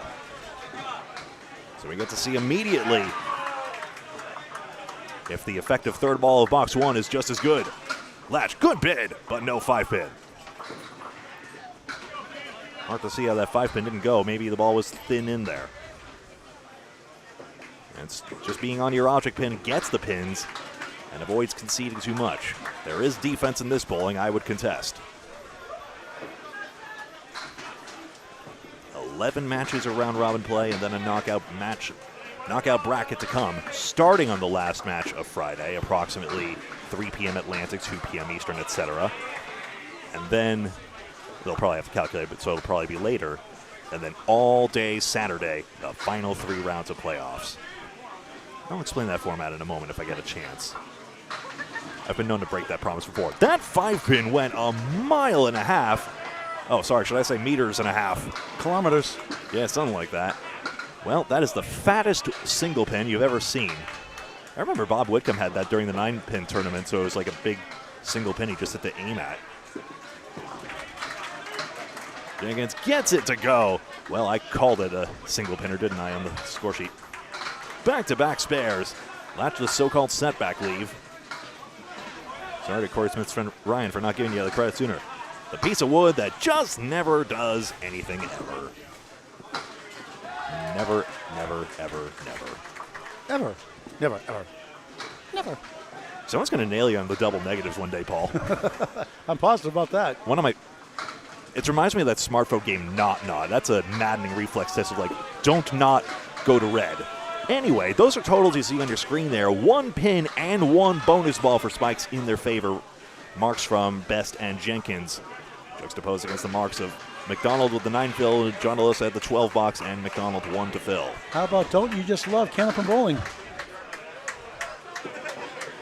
I don't not love Candlepin Bowling. Logan's run, Logan Gingras. Gingras split bug to begin. Those red bricks indicate headpin splits. Yellow bricks indicate headpin hits like this one. He's got a 3-pin. He can throw a ton of strikes. The Atlantic Candlepin singles to cover him over 24 times the last several years, maybe 3 or 4 dozen times by now. Well, Richard, if you're watching, Duguay of the 1 and 8. Yeah, both leadoffs have been split bugged, I should mention. His father beat Logan in the money match we did a couple of years ago, the father-son matchup. Oops, wide on the single. Duguay, it's not automatic. He'll just hit this head pin and hope, or not. When he gets really mentally focused, he is dangerous. As seen on the Atlantic Candlepin Singles Tour, you've got to watch as much as you can. And hey, if you want to just watch Class A, absolutely be our guest. We love covering every match we can. All the way up to Class E this year, up to F last year. But may I make the humble case, 10 versus 9 for Duguay, that if you're not watching the lower classes, the so-called lower classes on paper of bowling, you're missing a lot of developing stories, including, for example, Dimitri Delis, Class C champion of the Atlantic Candlepin Singles Tour. Didn't have the lead off there, but watch his final match at Webster Timber Lanes. He was dominant in that. Gingras lays in and gets the 5 and 8. 4 for 4 on the head pin. Into the head pin, Duguay as well, and the 5-pin and a plank. I don't see how that doesn't go, even if the front wood might deflect. Gingras wayward on the 5-pin. 2 missed chances. Dimitri Delis won the Better Brother Buttwells Bowl in Concord, New Hampshire, July 6, 2025. It's on YouTube on Candlepin Bowling Network. Best and Jenkins combined for 3 marks in a row, and now Duguay makes it 4 marks in the past 5 we've seen out of Spike's Chimney Services. Their biggest lead of the match. There's the 10 for Gingras, well pinned. 9s are better in the no-mark frames, in my opinion. That's good shooting. Yeah, if you want to take a hike, take a hike, Paul. Take a hike. I'm going to check out the scores. I take a hike. There's John McDonald and Glenn Vincent back up meanwhile. The comedic sounds of Greg Gouillart. I can't be Mr. Serious all the time, can I? Great to see you all here. A couple hundred of you watching just our stream, I'm sure combined with the YouTube stream over yonder. So it's 2 divisions of 12, so 13 through 24 is self-contained, and 1 through 12 is self-contained as well. McDonald gets 5 on this spare fill, I do believe. Yes, there's an iPad hiding back there as well. Wide of the head pin. Vincent. Dave Chestercove, Vice President of the Candlepin Bowlers Association, loves this one. His president is Dave Barber, who runs the American side of things. Davey Somerton and Doug Blackler, the Canadian organizers of this world's ICC tournament, the International Candlepin Championships. No spares either side, and a 9-box for McDonald. Has those 2 marks, off to a great start in this one. Asterisks indicate substitutes, so the totals are not entirely belonging to them. In the actual statistics, which you can find on the Fairlanes Bowling Facebook page, Fairlanes Bowling on Facebook, and we'll try and share those as well as best as we can on our YouTube site as well. Scores are always credited to the first bowler in a string. If they are substituted out mid-string, it's still credited to the original bowler. Until, of course, they start a string, in which case it's credited to them.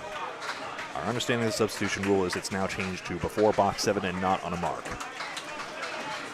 Last string you saw, these were all mid-string substitutions, so McDonald has the entirety of this 43 through 3. Can he rip up this 4 and 2? Can't get rid of the Chestercove. Dave Chestercove talked about this a lot in New England Candlepin. It's a show I wish would get out of the can on Franklin Access TV. Please? Please? I know it was slow in uploading the Hall of Fame ICBA ceremony, but please? Who's to say? COVID-19 obviously set back the production of that show a lot. That's an impressive out, the 1, 4, and 6. Might be notable. It's a very forgettable pin. It's not going to, the forgettable pins are not going to make headlines, but, you know, when it comes down to 12 pins last match, who knows? Spike's Chimney has the true lead. You see them behind on the string, but now with those 3 bonus balls, not including Donnie Cox just yet. We'll just see. Remember, Cox contributed an 18-box last string. That matters. He pushes down one in the back, and he's got the 4 horsemen right. Albadell the better leave. The 2-4-7.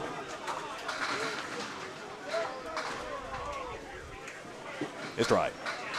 Just wide. A few times we've seen him not be on the front pins. Cox fortunate nothing fouled away. Anything in the gutter stays in the gutter, so the pins would be dragged down with it and they would not count. If he fouls one, the best he could do is 9, for example. But we don't have that. We have a 10 from Halbadell and a 9 by Cox. Getting the out and containing the damage to 1 pin. 3 bonus balls to come. Best, Jenkins, and Duguay all dialed in.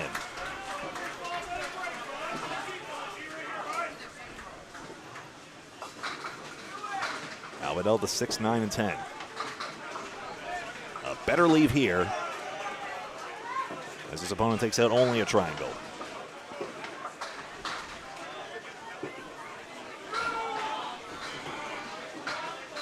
No 9 pin. The wood did not cooperate, but he could gain sticks on this out. Matt McPhee at 7-11. Keith Beaupre 687 in yesterday's singles. Chris Ryder, the defending champion, qualified with 668. Albadell takes 9. And does not gain as Donnie Cox gets the out and is pinning very well, 37-4, out-pinning his opponent by 2. Brad Best and John Alosa. Best gets another spare in the second. He now has 4 marks and his fills have been on the uptick, 2, 3, 5, and 7. He also had a similar string. He was yanked. Best on the uptick. Spikes riding the improving bowler now. It's a thin hit. It's another 7 fill. Brad Best rapidly improving before our eyes. And Spike's Chimney Services now ahead by 4 pins and 2 bonus balls. Alosa has to pin a good second ball to follow up. 2-5-7. Yes! Brad Best back to back. And he gains 4 pins right then and there. Chris Ryder at 6-6-8. Calvin Locke 6-6-2 in the 4th place. Matt Rich 6-6-1. That was a delightful story. You always wonder if the Millis bowlers, their high averages will translate. No reason they can't. And Matt Rich, off team underrated and overlooked in mixed worlds, proving he belongs. 4 and 2 split.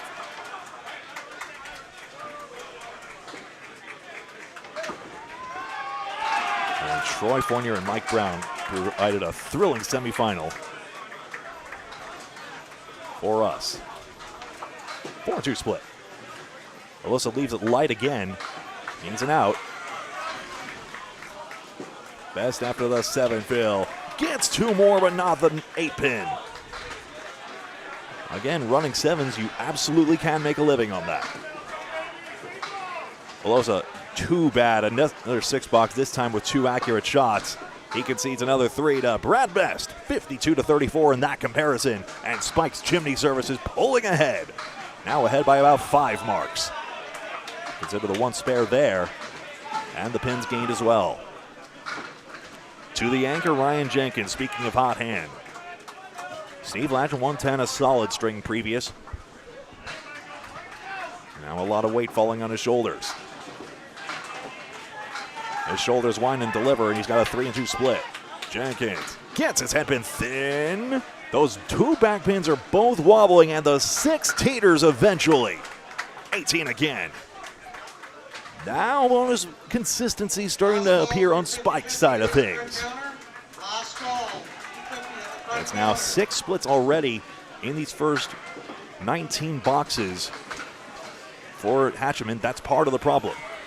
A spare chance was missed on the other side of things, though, so a little bit of respite. But Jenkins can gain 3 pins if he nails this 5 pin. He does not. 9 versus 7. And 28 pins plus another bonus ball, but essentially the same lead.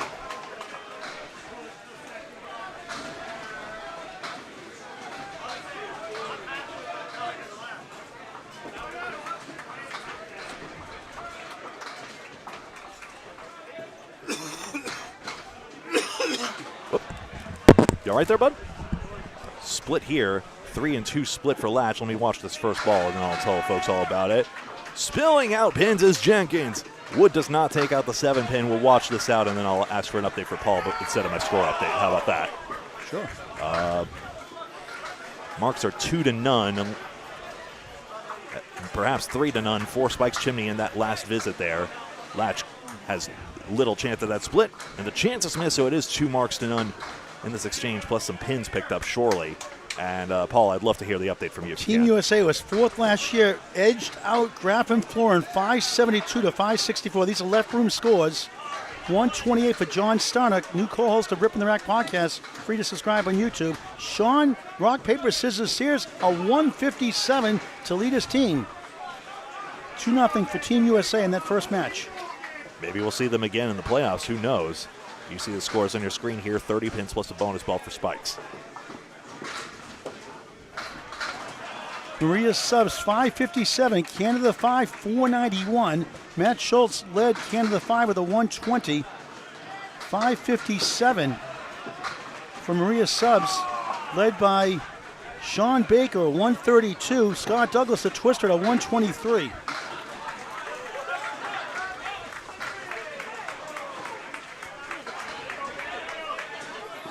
Six fill for Duguay on the split, and he does not spare.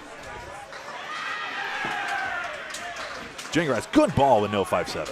A+ accounting steamrolled 631 over the Massachusetts team, 505. A 135 for Jerry Dunn, a 158 for Matt Harnett. Whoa. The 5-time world champions. For the Massachusetts team, the best score was 113 by Sean Shattuck out of Butwell's Bowling Center in Concord, Hampshire, his first world appearance. For the 117 lead bowler, terrific guy on and off the lanes. This 5-7 for a 10 box by Gingras, nice cut. Sorry, didn't mean to punch you there. Birch Hill Siding 567, but lost to Stars and Strikes, South Paris, Maine. Russ Neely's team, Junior's team, 613. So Stars and Strikes get the first 2 points. Led by Russ Neely Jr., 140. Joey Hutchinson, a 136. Scott Sparks, a 118. Corey Cooper, 119. For Birch Hill Siding, they were led by Chris Hollett, 144. First string. 2-0 lead for Stars and Strikes in that match.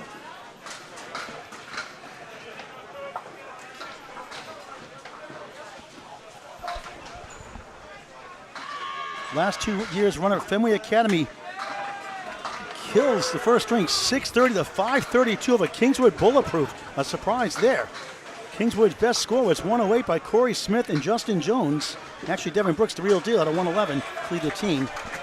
Fenway Academy, how about Tim Jammin Jalp at 171 out of the gate? Wow. 630 to 532 of a Kingswood Bulletproof in the first.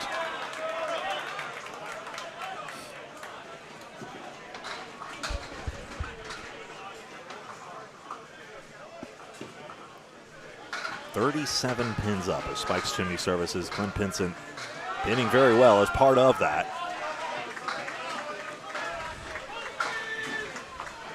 And he's got the 1, 3, and 7. McDonald wide on that, the 1, 2, 5, 7, and 9. Greg, 2.64 now called Wreck and Roll. Rock and Rolls of a Drywall Concept, 613 to 570, led by Brad Stewart with a 136. Billy McClellan had a 129. And Brent Roberts a 124 for Wreck and Roll. For Drywall Concepts, 129 for Kai Hunt and a 128 for Richard Beveridge Jr. 613 to 570. 2 points to none for Wreck and Roll, 2.64. Pinson got brutally unlucky there. 2 pieces of wood conspired against him. We'll see it again on replay in just a moment. McDonald takes an 8 box, and we'll take another look at the robbery. And you see here, he puts a cut on the 1, 3, but look how, one lands on the other. That may have been headed for it.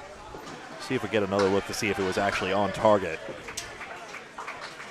Maybe. It could have been going cap first. It may have swerved, but that definitely brought down the hammer. That was the left room scores. Now we'll get to our right room scores. We're streaming here on 13 and 14 in just a minute. Want to get the green light from Greg. McDonald has the edge in this box here, although he's got a 2-7-10. A boneyard here as it all settles, and links together.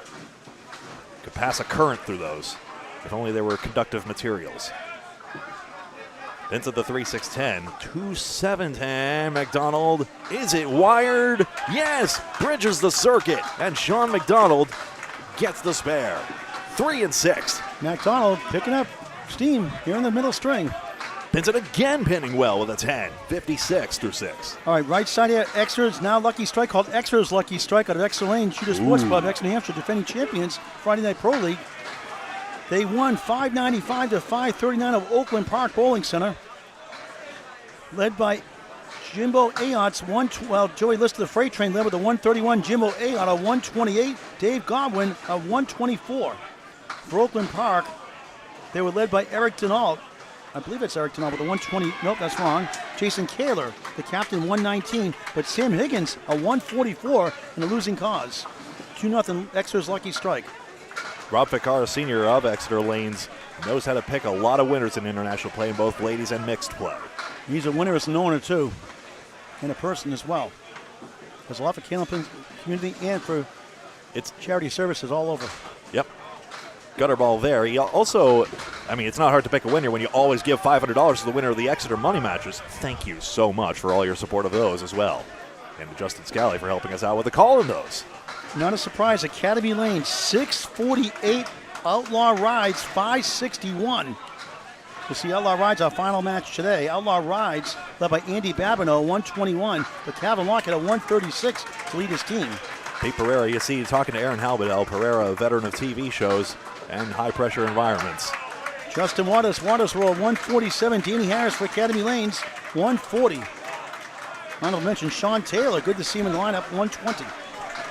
JJ Trigny getting a lot of high fives off to the side. I'm not sure exactly what he did, but based on his performance in singles, I wouldn't be surprised if it was something big. He had a 628, if I see looking correctly. 3-1, no wood does not work out for Halbedell.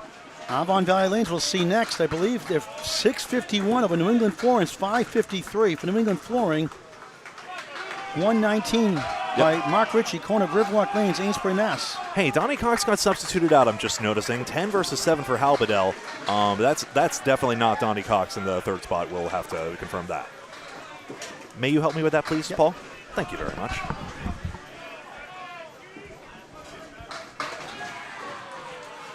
Maybe Chad can help out as well. Not sure.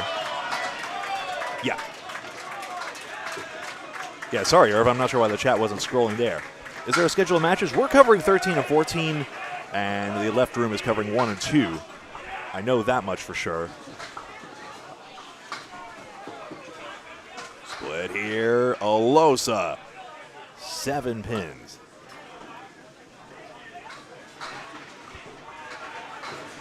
We are live, Will, here at Moncton Fairlanes. And a spare. 3-2 conversion by Best. 1-1, and who have we, Paul? Okay, subbing in was Matt Purdy, P-U-R-D-Y. No relation to Brian Purdy, the Big 20 in Bowling Center in Scarborough, Maine. 44-year-old with a 110 average currently. And who did he go in for? Went in for Donnie Cox.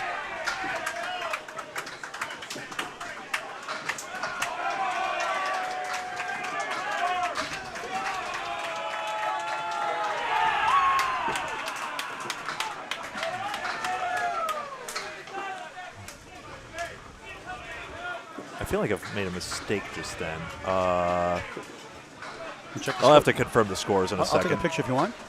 If you can. 3 and 4 split. Yeah, I got it backwards. It was Best with the mark, I'm pretty sure. So I think that's just this. And then Alosa, who was on a 10 box, gets a 6 here. Sorry about that. Happens from time to time. 8 fill. For Best, the 3 and 4 does not convert.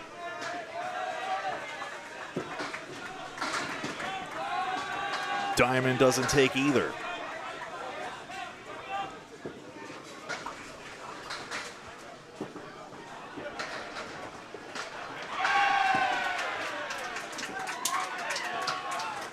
Nine boxes aside. just waiting for the score confirmation on that. But obviously Spike's Chimney Service is way, way ahead in this one. As the Hatchmen looking to get back into this, they have the mark from MacDonald. That's it. That's the only indication right now. Ryan Jenkins back up. May I have a look at that, if you don't mind? Yeah, I got you.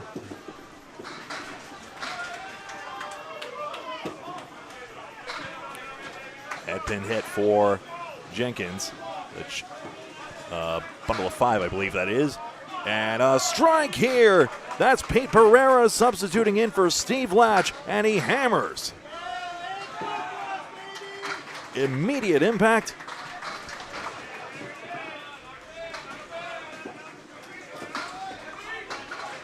Jenkins does not convert his.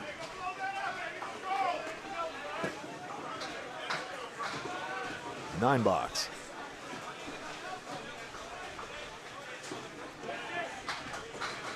Oh, 51, 53, 31. That's confirmed. That is a strike. And then over here, 65, 56, 53, 79, and 54. Thank you. You're good.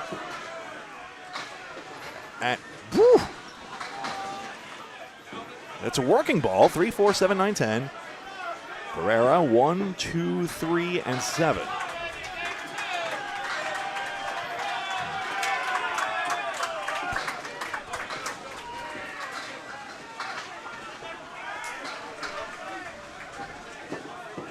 Possible rolling wood. Now Jenkins delivers. 3, 4, and 8. I got it. Thank you. And yes, the triangle taken. Pete Pereira spare on strike.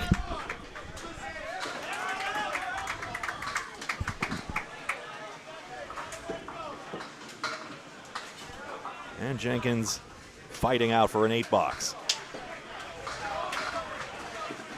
All right, back to the top here. You see it here. 324 to 291. By the way, Pete Pereira has multiple appearances on Channel 5. I highly recommend you check out Wolfman12395. That's Mike Sweeney's channel. Wolfman12395 for a lot of great United States candlepin bowling shows, including Channel 5 Candlepin Bowling with Don Gillis. A flagship show from watched in greater numbers than even the Boston Red Sox and Celtics and Bruins and the Patriots. I mean, the Patriots were bad once upon a time, if you can believe that. They're doormats the NFL. And if you can believe it, they're not bad now.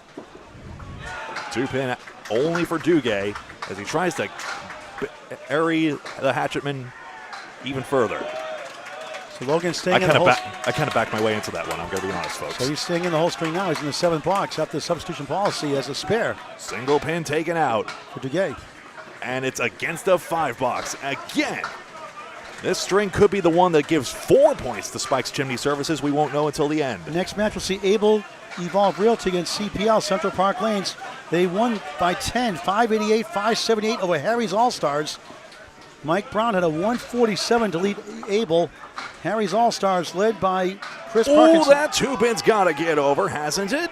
Chagras will not strike. Go ahead. After this ball. Duguay, Phyllis 5. Go. Boy for Logan first. Okay. For a spare. Chance here for the Hatchetmen.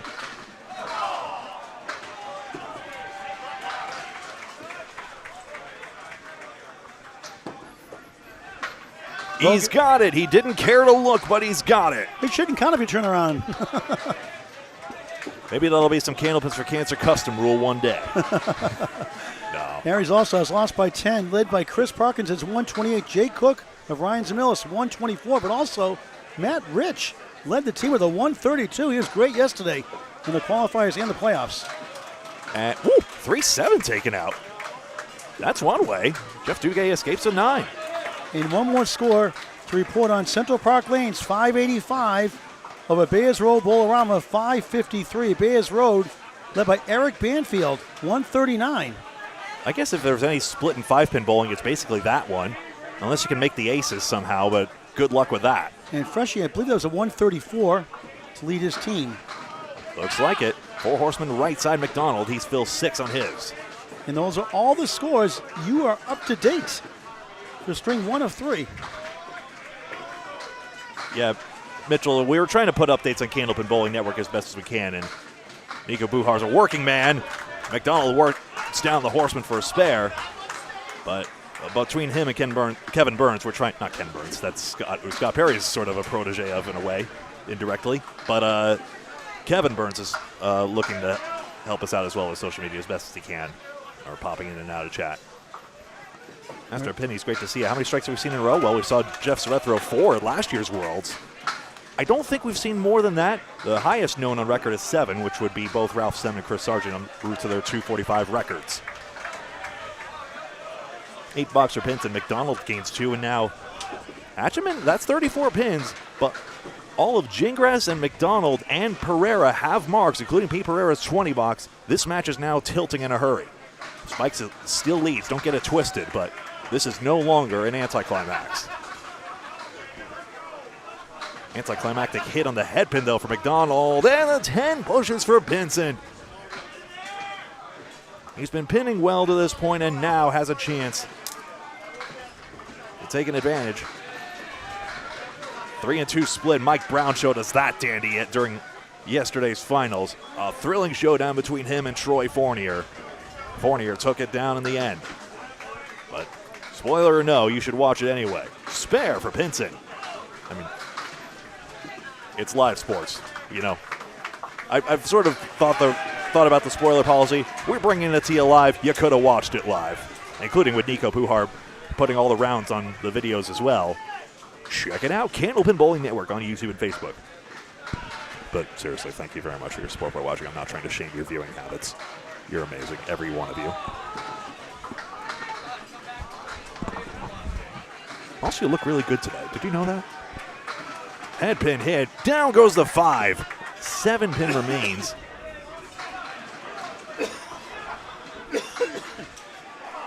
And, head pin wilted out, so Birdie's got a chance. Albadell, 7 pin spare. Fun fact, these rosters are never locked in until the captain's meeting, essentially, after singles. Wood misplayed, it curled around the 2. Hatchetmen, another break now. 29 pins, minus. They would need a lot to be truly ahead at this point, but it's possible. They would need another mark to actually take the lead. And, of course, Glenn Pinson is filling a spare of his own. So really, they lead by 2. Just 2 for Halbadell, though, and now that lead grows in effect. But the same punch out for Purdy, incidentally. Maybe the pinning might change something. Aaron all the way back in this diabolical ball 3-leaf. It's my favorite one when I'm not the one shooting it, with or without a 5-pin. 1, 5, and 6, incidentally. He has a chance to gain big. He's opposite a 4-box. Matt Purdy, can he take 2 somehow? Does not get the head pin. He gains 3. Half a mark. So Spike's Chimney Services is to try to stabilize their lead. Our last match today, after this match, will be Academy defending champions going for their 4th title. And back-to-back will take on Outlaw Rides, who got humbled in the first string. John Alosa has been all over his head pin. Has not had a lot to show for it. Had that spare in the first. A fantastic start. Now looking to get back in the range. 1, 3, and 6. And the pins are giving him a warm welcome again. It's the 1 and 3. Brad Best leaves Dave Chesterco's favorite. The DC special.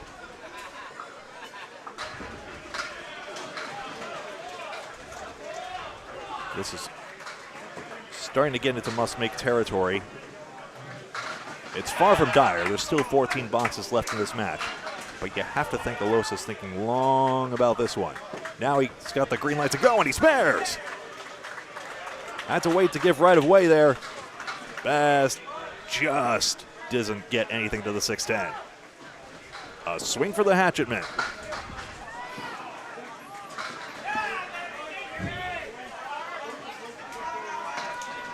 9 box, and here's Paul Grant about a very interesting hairpiece. Buffalo Nichols wearing the, I call it buffalo hat, right? Looks like a Viking helmet, but it's a buffalo hat? It's got buffalo horns, doesn't it? Yes. That's a character, Matt Nichols. Was that posted on somewhere public? Yeah, it's on Facebook. It's on Candlepin Chat. Michael Erickson. He just ordered 6 shirts for his relative. 7 Phil. Here's the 4 and the 7. That wood could scream into it. That 4 is going somewhere, and the wood will not take the 7 just yet for Brad Best. There were some other interesting incidents. Bob Whitcomb's hair looked like it was on fire with a wacky red wig, and former Coca-Cola employee Craig Holbrook wore a Pepsi jersey. They lost a fantasy football bet. There were some other guys who had to take the approach, and Pete Wood shamed them on the intercom, like, just want to congratulate them on losing a fantasy football pool. I think it was like Dave Barber, Freshie, Godwin, something like that. Spare for Best. How about Troy Fornius? He was dominant all day in the World Singles. Thrilling match on YouTube on Candlepin Bowling Network. There's a 10 for Alosa.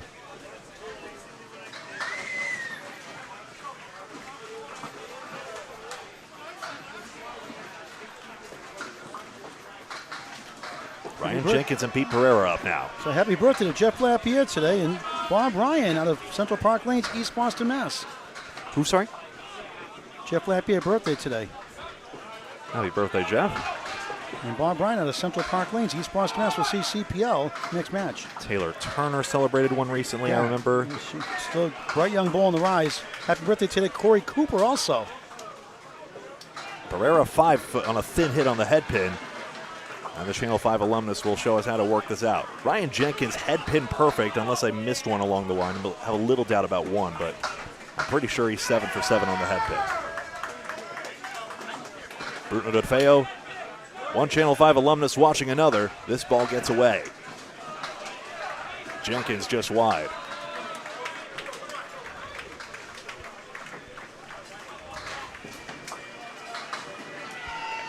Now he's opposite a 6 box. Can he make a couple here? Yes. 9 versus 6 for Spike's Chimney Services. And they lead by 19 and another.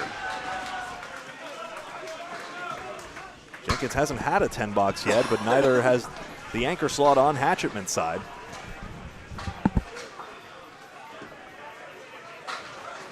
Scott Herbert appreciates your score updates, Paul, and excellent. Excellent work by you, Paul. 1, 7, and 9 by Pereira. 1, 2, 4, 5, 8, 9. As Jenkins finally misses a head pin. It is possible. No ball technology, no oil, no mercy. 1, 7, 9. Pereira gets his 3rd mark in 4. Welcome back. And Jenkins has to fight for pins. Yes, Caitlin Britton celebrated birthday. Nice lady. The coach's daughter, Caitlin Britton. Who we saw when Coach was a star on Candlepins for Cancer. And the General Brian Patton a couple days ago. Happy birthday, Brian Patton, the General. Be right back. I'm going to confirm some scores. I got it. All right, back to the top here to Logan's run. Logan Gingras, lane 13 at Fairlanes in Moncton, New Brunswick, Canada, on Candlepin Bowling Network. Match 1 of 3, the opening round. Round robin tournament, 2 points for a win, 1 for a tie, 2 per total. Gingras sends it on the 6-9-10, 2-4-7, 6-10 right. For Jeff Duguay is at 89 through 8. Logan on a spare of 3, 74 through 8.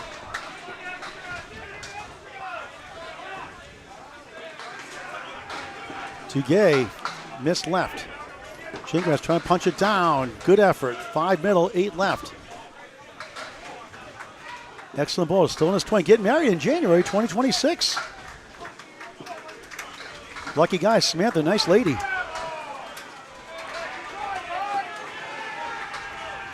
Duguay a 9.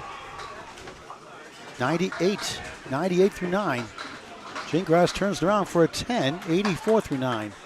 So he filled in for Dimitri Delis in the first spot. And there may be another change, possibly next string also, unless he finishes strong. They're both getting a taste of World Tournament. 4 in the team. John Aloha Alosa, Dimitri Delis, Logan Gingras, and Mark Gallagher.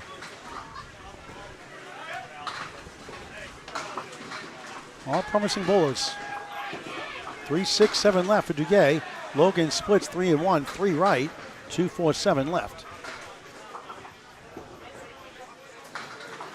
Late in the second, string of 3. Match 1 of 3. Oh, what a shot! Duguay. 108 in the ball in the 10th. Logan 2, 7, 3 to the right. Somehow trying to get to 94 in his debut. Nerves of steel, I'm sure. Scores are confirmed unless I'm missing a little thing on Halbadell's scoreboard, but that should be correct. 7 Logan, 91, disappointing string. I do show Halbadell 67 through 8. I believe that's accurate. Shakes his head. Want to make a good impression. But he keeps on learning, keep on growing. That's all you can do. Jeff Duguay finishing up his second string on the head pin, 6. Yeah, with a split, of course. Sorry to step on your call, excuse me. That's okay. Ouch! 114. Okay. So Jeff Duguay in the second. Back to Greg, the play-by-play. You got it. Thanks for covering that. Absolutely. You're a team. Glenn Pinson on a mark, his first one of the string after solid pitting. Spikes Chimney leads the string, 443, 421, 22 in the string, 34 in the match. Trying to get 4 points to none. They're looking outwards. Maybe a ball return? Let me see what's up. I believe so.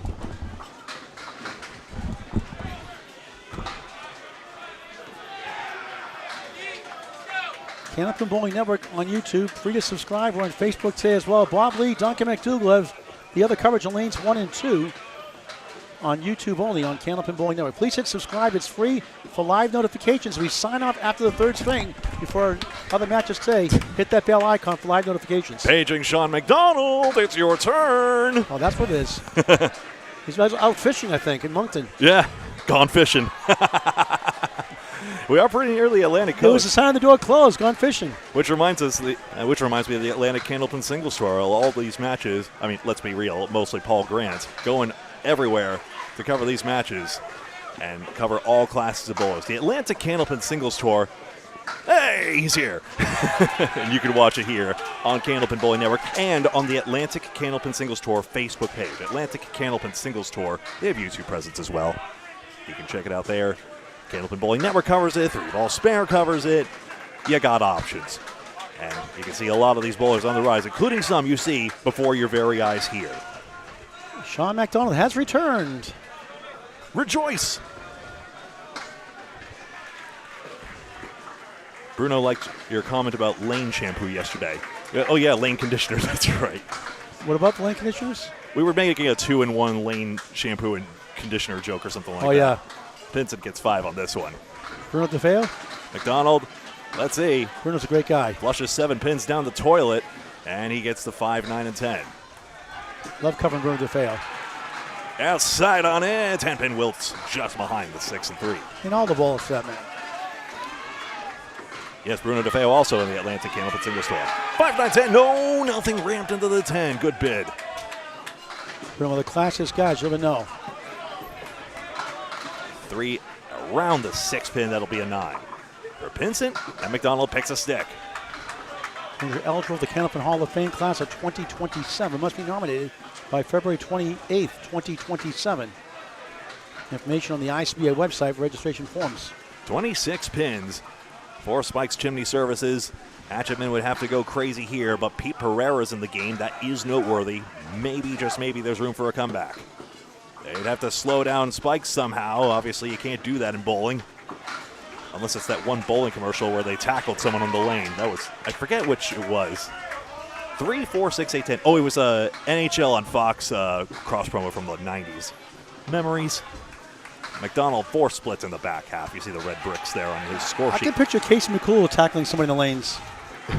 Certainly. 6 pin, chance for McDonald. I think the wood gives him a chance here. Curious about the 8 pin most of all.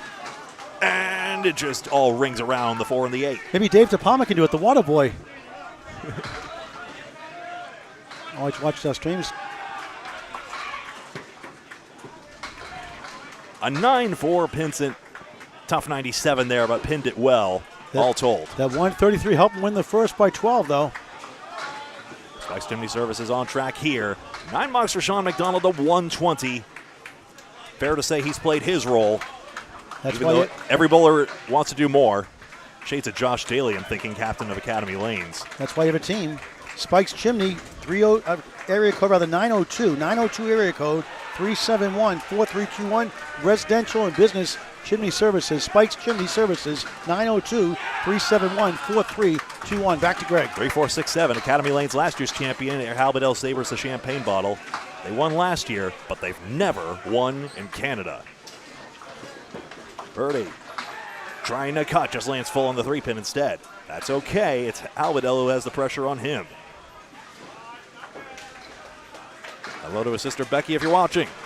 3 pins, no. 4-6-7-10. Came up in New Gen, of course. Gave Aaron some fame back then. He's against the 7 box. Maybe he can pick some this way. There is wood. The most practical play would be to go for 8. Also, the wood could be... Would you go left here? Would you be scared of the wood, or would you try to leverage it? Hatchetmen do trail in this string. Do they want to play for this? Or do they want to take the long view of maybe the match isn't out of reach? They have brought it closer. Unfortunately, he takes 6 in the end, and it's 6 versus 7.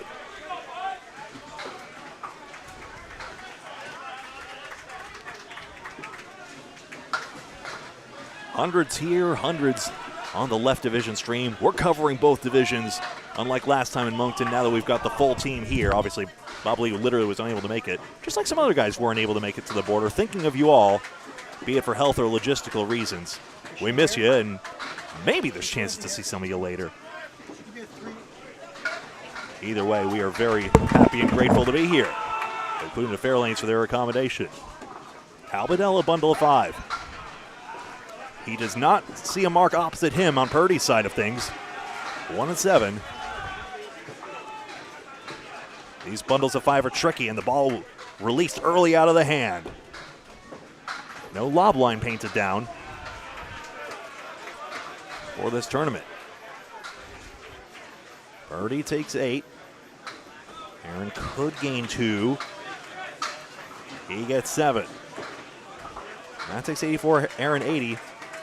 Very surprising strings at this level, but it is possible. Everyone throws one of those from time to time.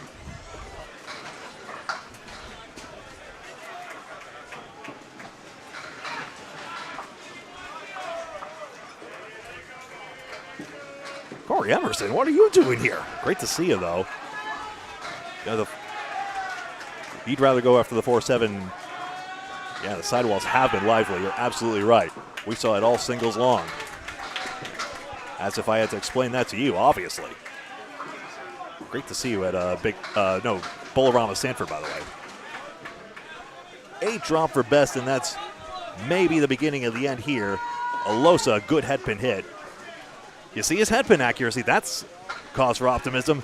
Scorpion Tail takes it out. One piece of wood swipes another from behind, and Brad Best the chance to go for 130. Alosa, can you cut it? Not quite. Does very well to get the 6 and 4. Speaking of that same sidewall action, Corey.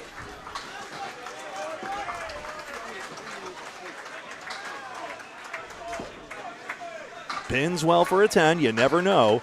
90 through 9. James, good morning to you as well. Sorry to everyone who I left out in chat earlier. For some reason, I wasn't scrolling down on my page. Restream. I don't understand your interface at times.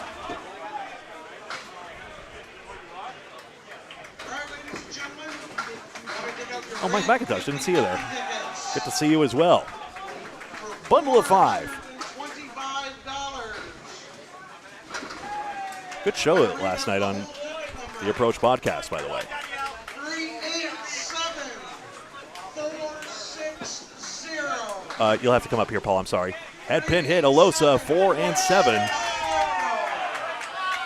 Sounds like we have a winner anyway, but you can verify for yourself.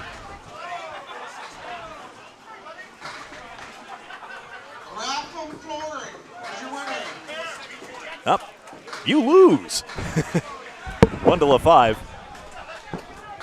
Don't get Paul started. He's had miserable luck with the raffles this week. Alosa gets it.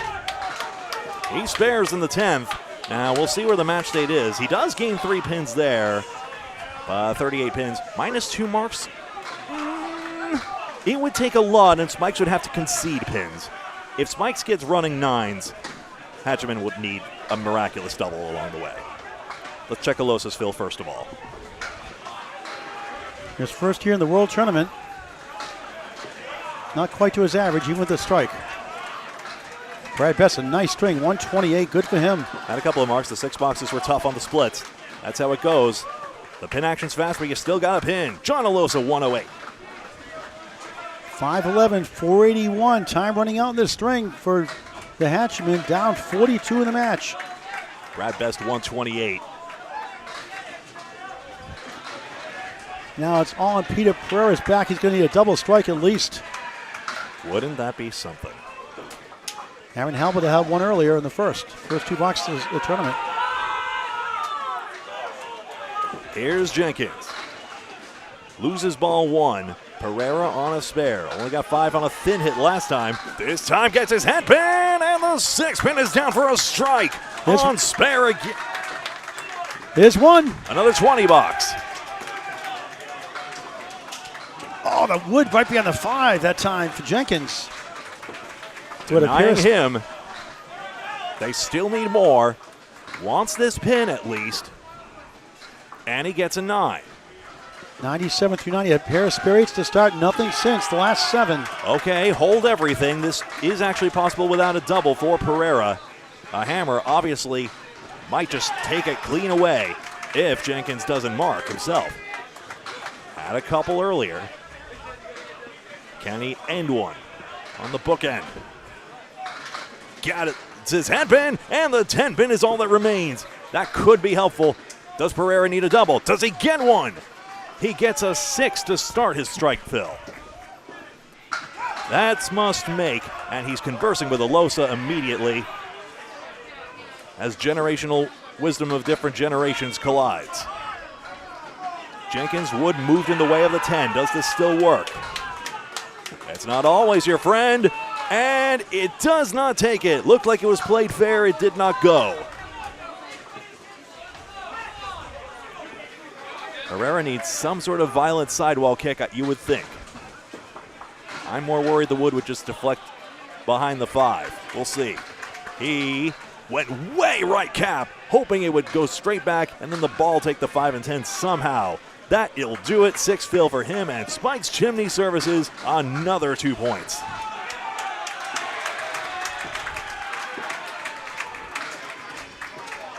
Nine box of the string for Ryan Jenkins, 106. Yep. Is that Pereira waving it off just then, I think? I believe so. Let's see. He got... I seldom do this, but I'm waiting. I'm watching if he waved it off, not necessarily if he went. Yeah, it does look clearly foul on this one. I very rarely do this, but I think he took a 6 on this one, and he waved. Well, in any event. Okay, let's see if we'll check in just a minute. He waved. Yep. Right. There we go. So, full scores here. And you see it here. 16-pin win for the Spikes Chimney Services, we do believe. 529 to 513. That would be. Oh, I see completely different numbers there. I'm going to check in. Not sure how that occurred, but. Well, they're adding 2. 1 second.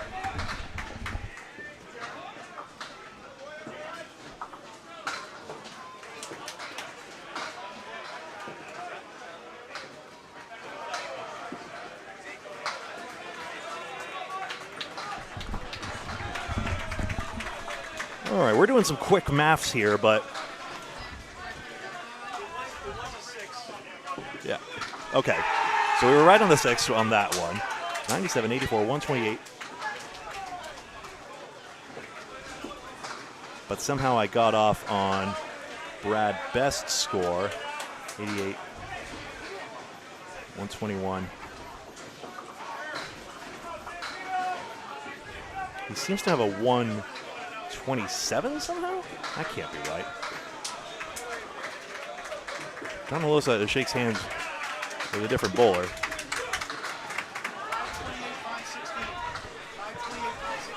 528, 516. Okay, so 528, 516.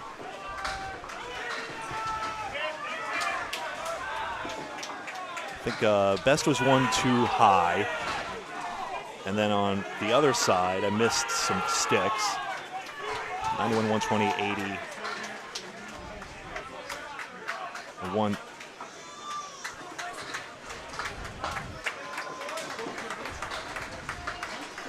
Well, no, they gave Pereira the 9, actually. They gave Pereira the 9. I see it on this sheet, so that makes it 528, 516. They had to have called it fair somehow, or they forgot to write it down. Well, that's on the bowlers. And we move on to string number 3. And McDonald's Bears to start in string number 3.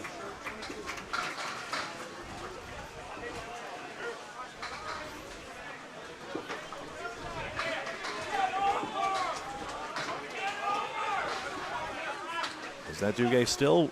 He's got a 9 box.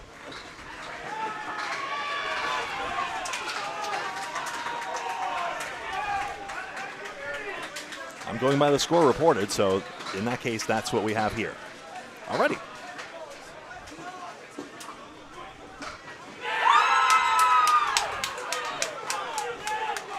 Tim Susi made a great shot. That's Charlotte O'Brien, formerly Charlotte Perotti, you just heard there. 1-2 for McDonald.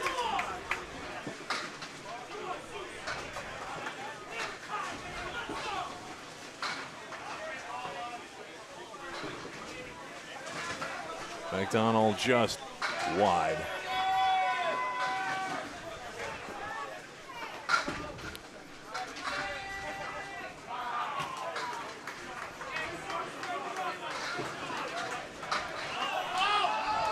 Gets a 9 box. Paul, I'm starting to fall behind here a little bit. 9 box for Duguay.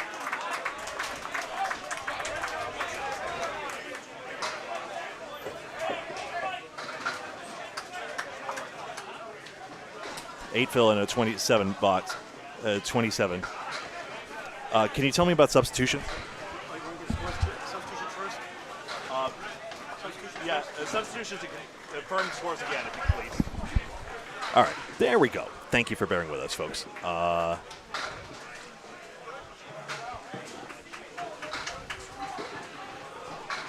Alosa wrecks a rack as we're trying to get everything as fast as possible. Very sorry, folks. Very sorry, very sorry.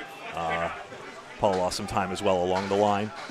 Strike for Alosa, and a 3-1 split, and Pinson cannot convert.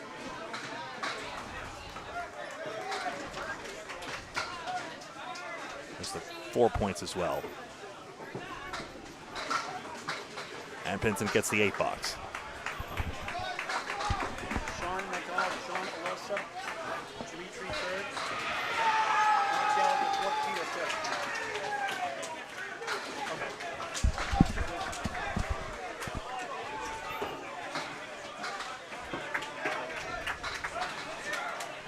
It'll be McDonald, Alosa, Dellis, Gallagher, Pereira, we're told. Alosa starts with 8 in the strike fill. 3 out for Pinson.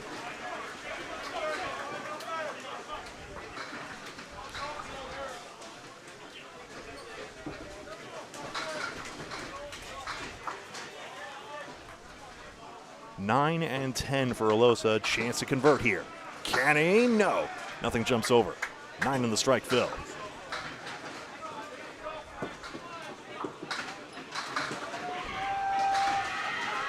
One, 3, 6, and 9. 7 bogs. You want? Okay. Spike's lineup remains the same. 9 and 10, that is. Not sure why I put Pinson scoring too soon. He converts the out. All right. Thank you for bearing with us, folks. That was a lot of information thrown at us all at once. That's just inherent to this.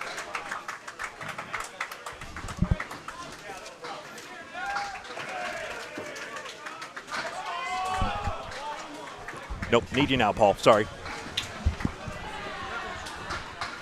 I think we lost time back there earlier, so we'll just have to make up for it now. Purdy is in now. He's got the 3-2 split and 4-2 washout for Dellis.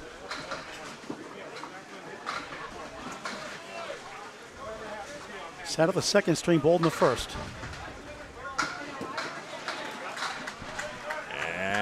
And 3 pin tips forward or backward. That's more helpful, but it doesn't quite take the 10. Spikes Chimney looking with a sweep. Hatchman trying to get 2, could still get 4. Ellis shoots off to the left. He gets an 8 box. That's shooting towards the doubleton, of course. Birdie has to wait for Wood. Oh, you had to stop there, did you? All righty. The cap's not even aligned with the 10. What's he supposed to do? Bash it straight back, that's what. +2 to Spikes.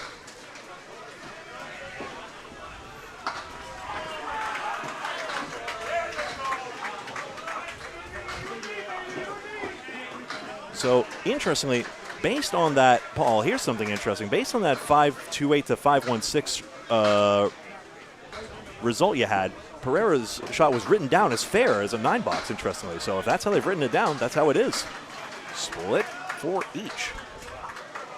Unless they changed it later, but that's something we can confirm at a later I was told point. it was a 6 box. That last box was a 6. Yeah, but it doesn't mathematically add up otherwise. That's the interesting part. So maybe they wrote it differently, but here we are. Total pinfall.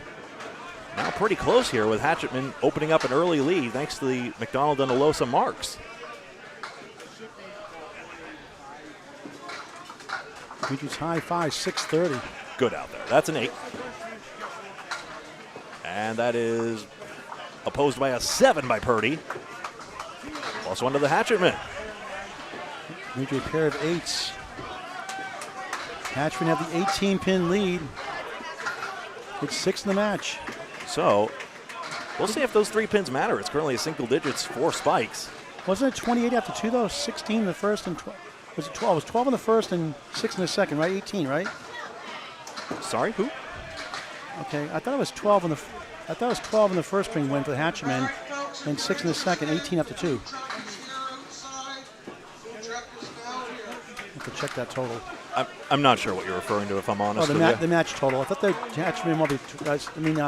Spikes were by 12, then by 6, 18. The first 2. I'll verify that for you. Again, smudge score makes it very difficult way back here in the DJ booth, too. 9 for Gallagher to begin. And a 10 for Brad Best. Stand by, 1 second. So in the first match, it was 12 pins and another 12, and they've made up 17. What was Sean saying? Sean, he was out, maybe he's a little late come up last time he came up to bowl. He's dealing with a bad toothache right now.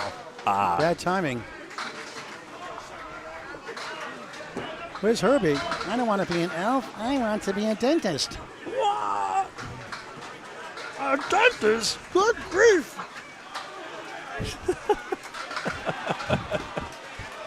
Very understandable there. I was very happy to take the time in that case. Gallagher, 4 pin. Yes, gets it. If you really want to improve pace of play, you could just have the bowlers go out of order until the guy who's due up starts up. If you want to go by the text of the ICBA rule, there's no technical penalty for going out of order other than just when it's noticed, go in order. But maybe there's grounds for going intentionally out of order. That is definitely not a pace of play recommendation written anywhere as far as I can tell.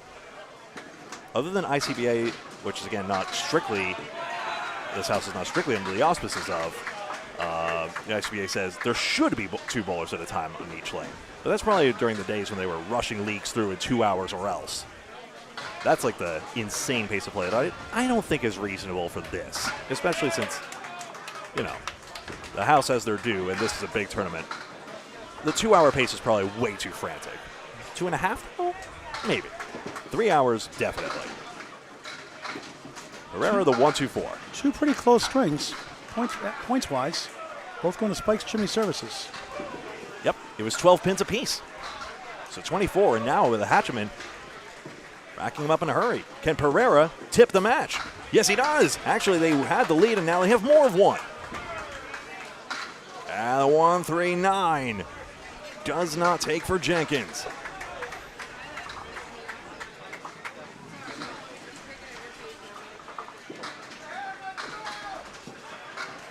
He, I think, went over the top of that gutter wood if I had to guess. We'll see how it's written down.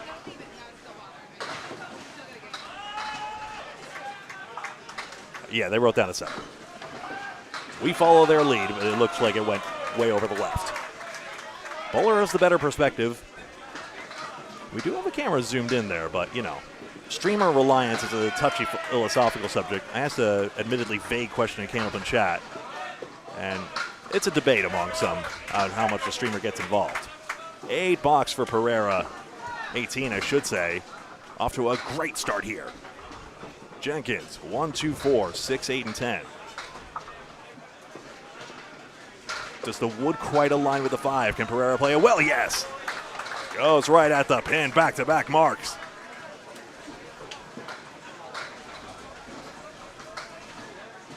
One, 6, and 10 for Jenkins. Taken out.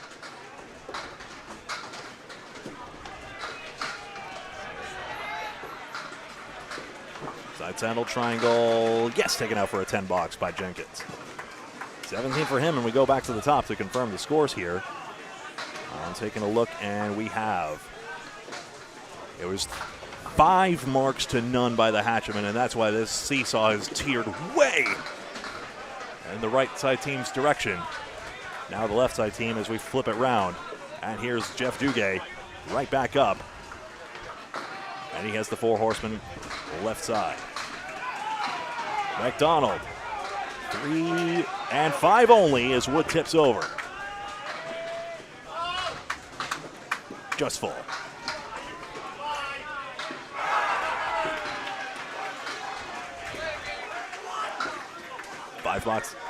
Five pin taken out.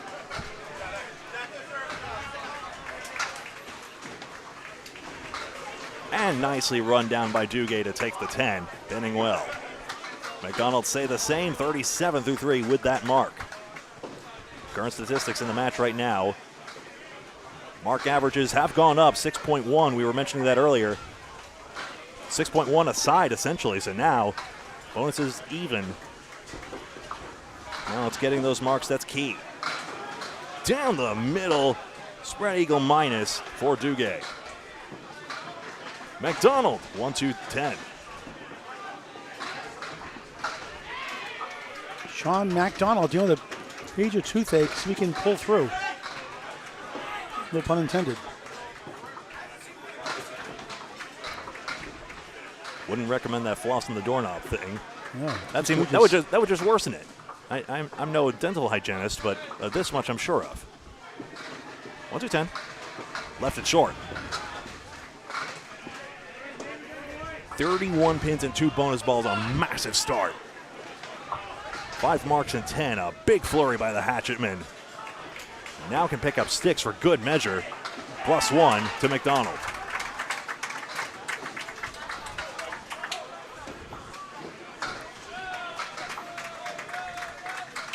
To Pinsent and Alosa. John Alosa with that 19 box, rapidly coming into his own. Dellis will get another crack in just a moment. Who will it be? Can the Hatchetmen swipe 2 points? Every single point matters in the standings. Top 5 advance in each of the left and right divisions. Top seed overall gets a 2-round bye. Format in the description below. And FAQs if you're new as well. 4 and 10 for Alosa. 1, 3, 4, 7, 9 for Pinsent. His try just wide. Nothing comes back. Alosa with the wood. Does the back piece turn the front one? Yes, and nothing goes into the pins.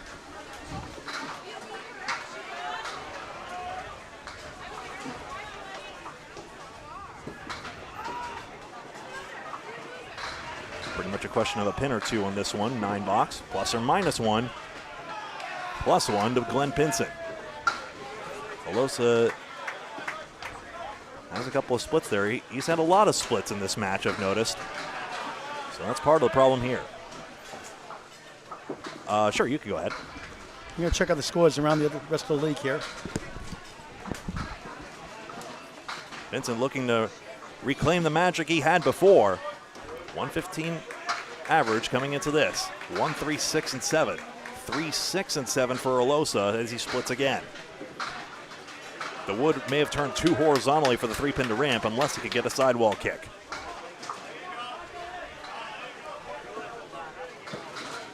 Here comes 1-3-6, and the ball's coming, and even flat gutter or no, it won't take the 7.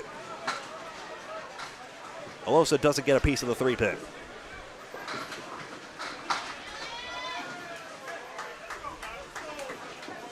"31 pins plus Gallagher and Pereira marks to come.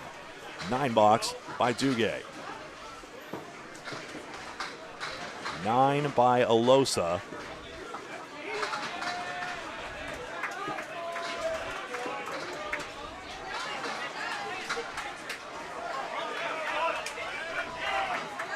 Remember, if this comes within 3, there was a question on one of the calls here. Hatchetmen maybe 3 too high by our reporting, or there was a scorekeeper, or maybe one of the people in the back didn't hear the score update. Whoa, this still continues to mix for Purdy, and he's got a great chance on the 3-pin if it doesn't fall sooner. Dallas doesn't even cut the champagne bottle open. He's got just the 2 and 5. Maybe you should ask one of the barkeepers at Boutwell's. Oh, what's her name? Meg. Yeah, ask her how. 3-pin. Yes! Matt Purdy on the board in this 3rd string. Dallas can lay it one of the 1-3. He cannot, and wow. The 2, 3, and 5 pins have been excavated, and now he has to find his way out of this. He can write a page in the textbook himself if he can find a way. Get that head pin. Leaves it short, and it's 4. A 2-mark swing to Spike's Chimney Services. Now, Hatchetmen still way ahead in this string. But Matt Purdy with a chance to close that gap. Hatchetmen does have the extra mark, so this bonus ball wants to be good. Instead, it's 3. 30-3 in this first of 11 round-robin matches. 4 horsemen, less the 7-pin, plus the 9. Or is that 4-pin going to get over? No.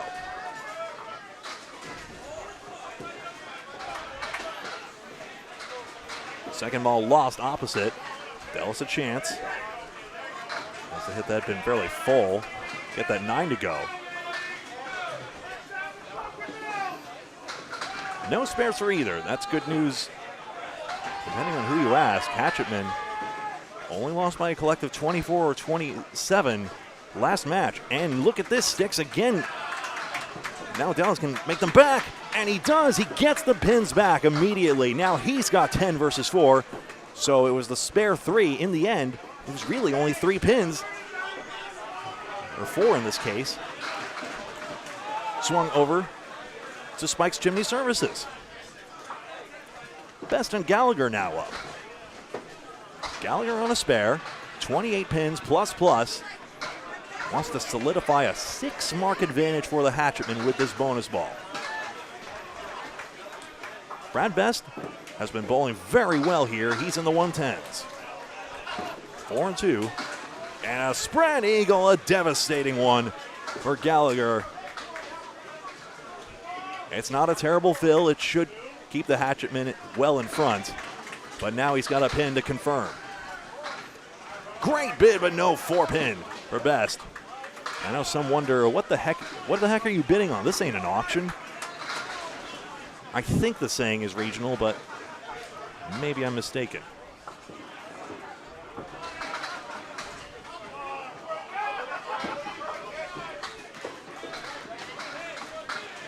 Nine versus 6, and it's 3 to Spikes now. So in the end, Gallagher's mark fizzles out, can't escape the Eagles' clutches. How you doing out there in chat? If you're logged in, please like the video by hitting that thumbs up button. We appreciate y'all. Remember, there's going to be multiple broadcasts, so make sure you, on YouTube especially, if you subscribe and hit the bell icon. That way you'll be notified when we go live, as opposed to the algorithm maybe notifying you if we go live. Headpins missed on each side. These are gettable. There's a 9-pin hiding on Best side of things. Let's see. He just goes wide of the head pin. Gallagher, little drop on the line, around the 6-10. Greg Gouillart and Paul Grant now our field reporter as he tries to go around. Greg, good question. 25 USD for anyone who makes it for a spare, makes a spread eagle for a spare on our featured lanes without wood. I think that covers all the bases. I keep meaning to put the rules in writing. It certainly does apply. Gallagher +4, making up the pins. And in the end, it's a +1 to Mark Gallagher with that 10 box. Jenkins and how about Pete Pereira, who substituted in, got a 20 box to start, and has had 1, 2, 3, 4, 5, 6 marks in the 8 he's now taken part in.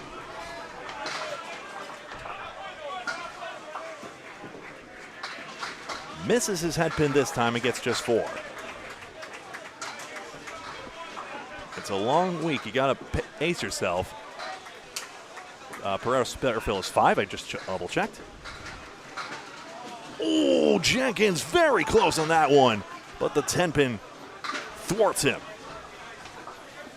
Pereira's got to work this out. Have a great day as well, Michael. Thank you very much for your support. 10 for Jenkins. Pereira takes an 8 box, and Paul, do you have anything for us? I scores on all the other matches today. Let's get to it here. Let's get see. started. Let's get it started again. All right, we'll start with the right room here this time. It didn't used to go, let's get it started. Let's see what they get in this first ball. Terrible lyric objectively, but yeah. Oh, Jenkins, 9 pin drop, just 4. Lanes won the first 2 strings. They won the first 540, 595 to 539. Won the second 620 to 547 over Oakland Park. Joey listed a freight train, a 131, a 144 to lead both strings. Jimbo A had a 136 second. Jenkins covers his 9 pin drop for the spare. Sam Higgins a 144 to lead his team in the first, leads him in the second. For Oakland Park a 132, 4-0 for Exeter's Lucky Strike. Pereira does well against the setback, or whatever he calls this one. Some bowlers might have some choice terms for it. He gets a 9 box, 49 through 4. I'll take a quick peek at the scores here, but I'll let you know, first of all, that there were 2 marks for Spikes and none for the Hatchetmen right now, so it's closing up just a little bit. The match total is the closer one right now. That's going to be one to keep an eye on. Headpins, Olosa's been all over his headpin. Only 2 headpins for Spikes Chimney in that last pair of boxes, so they'll want to improve on that. We mentioned Academy Lanes took Outlaw Rides the first string, 648 to 561. Outlaw Rides rebounds to 627, but not enough. Academy Lanes 641, to win it by 14 up 4-0. Chance for Duguay here with a 9 pin drop on the 4 pin. McDonald gets pins but needs some more on the 3rd. Maybe not that many. It goes! Duguay turning the tide here, or continuing the tide rather. He gets a spare. My Excel sheet is trying to kill me, and McDonald gets a 9 box. Andy Babineau, a 139 for Outlaw Rides. Calvin Lock after 136 first gets a 131 second. Grady Wood a 132 second. Down 4-0 to Academy Lanes, defending champions, led by Sean Taylor, 141. Danny Harris at a 133. A 127 Aaron Austin Fontaine. McDonald an 8 pin drop. Duguay to Phil gets 7 and 8. Justin Waters were a 147 first, 131 second. Academy Lanes up 4-0. Chance missed on the 2 pinner. Spikes Chimney looks to be in the lead. Can Duguay get another bonus ball? No. A new, Avon Valley Lanes now called Avon Evolve Realty. Able Evolve. I'm sorry, I'm reading the wrong one. This is Avon Valley Lanes. My mistake. Avon Valley Lanes make it. They won the first 651, 553 over New England Flooring. They dropped the second 600 to 557, 2 points apiece. Second string 123 for Chris Curry to lead Avon Valley Lanes. New England Flooring led by Tim Hazards, 142. 2-2 in that match. Avon has the lead overall in total. Olosa all his headpins so far. It's been splitting recently. I guess he'll try elsewhere, I say facetiously. 4 horsemen, 9 and 10. Vincent needs a headpin. Not yet, but the Four Horsemen loses its 6 pin. Pestilence, Famine, which one is it? I don't know. John needs the Horsemen on the next one. Pinning is 19 in favor of Spike's Chimney Services in terms of pins left standing on the plate. That is significant in this match, and pins in spares.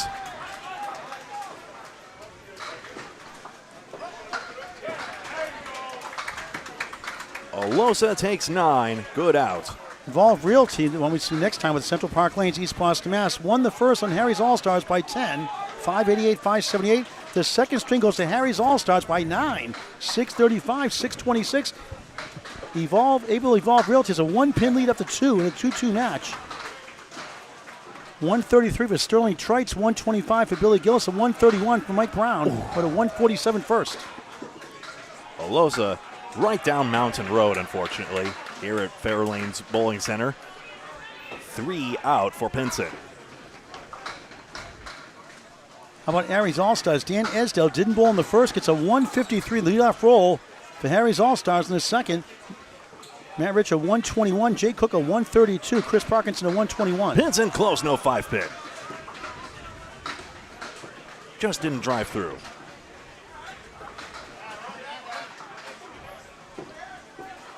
Olosa needs an out. It's just 6, so a chance for Pinson to gain at least 3, if not 4. And again, the pinning gap tilts towards Spikes.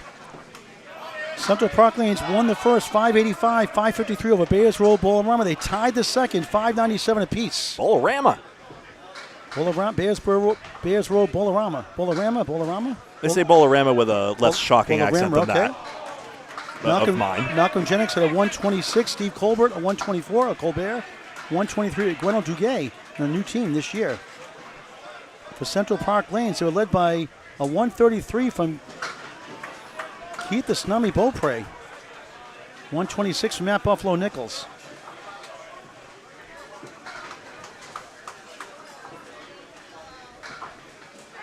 Dillis up. Asterisks indicate substitutions. He hasn't been in the game the whole time, like a lot of them have. Hatchetmen trying to find the chemistry that works. Birdie the only substitute, and yet I forgot his asterisk. Gets the 9-pin drop.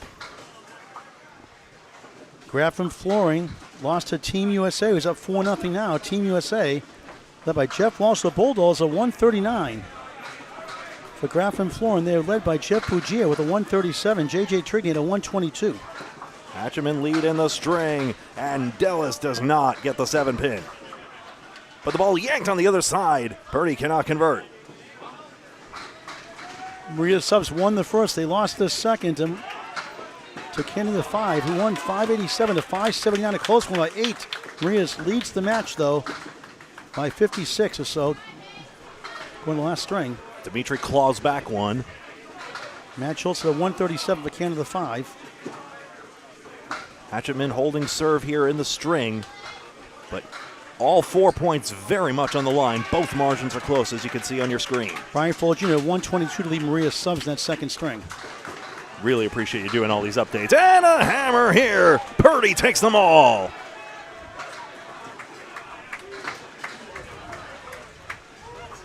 A-plus accounting won the first, 631-505. They lost the second to the Massachusetts team, 619 to 590. Dallas close on the eagle, no. Sorry, Greg. Almost took money out of her wallets. Mass team wins the second, 619 to 595. 2 apiece, but a decent lead for A-plus accounting.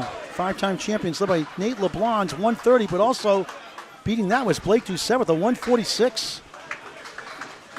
I'll only yell if necessary. Just keep going. Troy Forney, the singles champion, had a 140 second string. Tyler Reese, who bowled well yesterday, had a 134 for the Mass team. 3 more. The Mass Caps. Birchall Siding rebounds to win the second, 610 to 594 for Stars and Strikes of South Paris, Maine. Full standings and actual team names, teehee, available on Fairlanes Bowling site, on Fairlanes Bowling on the Facebook page for certain. Maybe their site as well, but I know their Facebook page for certain. Thanks to the Woods for doing that. For Birchall Siding, Freddie Toffelmeyer led with a 144. Chris Hall at a 125 after a 144 first. Troy Dunphy in for the first time, a 126 second for Birchall's Siding. Stars and strikes led by Russ Neely Jr. again after a 140 first, a 133 second. Scott Sparks a 123, I believe. I can't read that really well. 120 actually, 122 for Joey Hutchinson. Gallagher +1.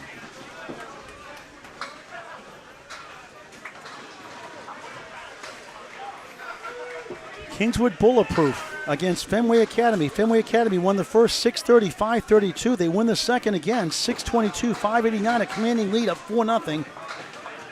Led by Chris Merrill and Cole Fry. Cole Fry a 147, Chris Merrill a 137. They bowled each other twice in the main state open eliminations. Cole Fry won in 2024. Chris Merrill won it here in 2025. Both on YouTube to watch on Candlepin Bowling Network. The Kingswood Bulletproof, 134 for Sean Duthright.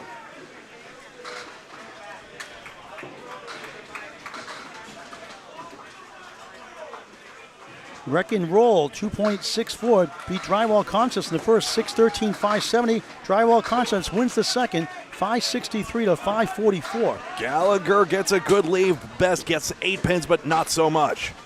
Former Easter Classic champion Austin Barnes had a 134 for Drywall Concepts.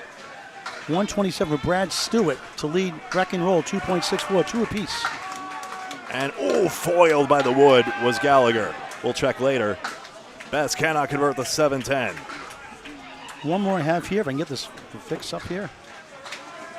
Oh, it's doing the live photo thing where it gives you like a few seconds, then you let it. Oh, it's infinitely looping. That's a fun one. How'd you get that to happen? I put video, I think, in this one by accident at first. It reminds me, there's a setting there where, like, hold on. Let me help you out here as we see a 10 versus 9. Challenged. I'll co-opt Paul's phone while we do this. And Jenkins, all right, so what you've done here, see, is it's, hold on. Oh, you pause it. Okay, there we go. My favorite thing is when my dad became a U.S. citizen. He's French originally, and I showed him getting his his papers from the immigration office, and it was a lovely ceremony, of course. And Jenkins thinks 7, and I just had an infinite gif of him being like, so it was reversing on itself, so it looked like my dad kept on handing it back. No, please, I insist. Pereira gets this to go. He waves it off. Again. It's a 7 box for him. None of those pins count. Is that a lob or a foul on the channel? In the gutter. Yeah, so I hit that picture twice. The first time I had video. That's why I was going wonky. And you were up to date. Integrity or no, that's the spirit of sportsmanship. Cameras or no, I meant to say. Integrity, very much yes. Bowlers always honest about those foul calls and hold each other to that. I think it would be very nice if there were officials present as well. But who would those be? Especially since it's very much a committee of bowlers deciding this and the captains. But either way, a wonderful tradition here at Men's World's International Candlepin Championships. Jenkins in there, 2-4-7-8-10, splits a piece. Jason Wilkins' match points are on the left side of the scoreboard there. You see that 4 by Spike's Chimney Services. They have the first 4 points, 2 points for each of the first 2 strings. Hatchetmen, possibility to get 4 here, but they trail in total and are at risk of losing the string as well. Can Pereira show a 2-6 cut? No, the ball. I actually didn't see whether the ball went in front or behind, if I'm honest with you. So, Greg, just talked to Rich Lamoni. There was a correction at the end of that second, so I just want to check your scores to make sure we're right. Yes, thank you very much. 4-1 doesn't go for Jenkins. Please, Paul. You know, it's 555 to 543. Spikes trimmed by 12 after 1. The second string was 528 to 513. Yes, 516. They did call the foul on Pereira, therefore. So I'm going to make that update now. So Pereira. That should be 10 and 10 here. And I'm going to check the sex boxes. Yes, so that's now confirmed on screen. We fixed the 3 pins, and now we have a score update for you as well. I thought something was off there. Okay, good. So now it was the Pete Pereira foul. They now finally got that answered correctly. See, the bowlers always get it, almost always get it right in the end, unless like the automatic score betrays them. But we're using telescores. Doesn't matter. 19 pins wasn't marked for Spikes overall on the total, so they're secure for that. It's the string that's now in doubt, but who knows? That could change. 3 terrific strings, huh, Greg? First match. It's fun. 12 pins and now 15, we now know, in favor of Spike's Chimney Services. McDonald gets 9. Looking to claw back points for the Hatchetmen. They could still take 4. A draw would be a fantastic result for them. Duguay can't run it full. 1, 2, 8, and 9 did very well to take those out. MacDougall has a plank right there, and it's going in. The ball took it, in fact.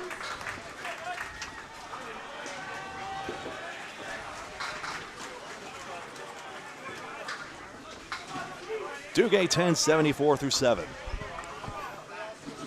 Did you see that singles competition yesterday, folks? Wasn't that a ton of fun? Thrilling showdowns every step of the way, culminating in a Troy Fournier victory. What a great victory. So I don't understand his comment about I don't bowl out of Boutwells unless he was being facetious about that. He was being facetious. He said, I've asked him. Oh, I see. So I was like, that kind of threw me off a little bit. Yeah, I was like, don't you remember where you came from? He has a severe dry sense of humor, so deadpan smile. So yeah, good for him, though. He was great yesterday. It was such a poker face when he was posing with the trophy as well. I don't know if it was on your photo, but it was certainly someone else's as well. Sometimes when he's losing, he gets a little frustrated. And, starts rushing his shots. And yes, he was locked in the whole day. But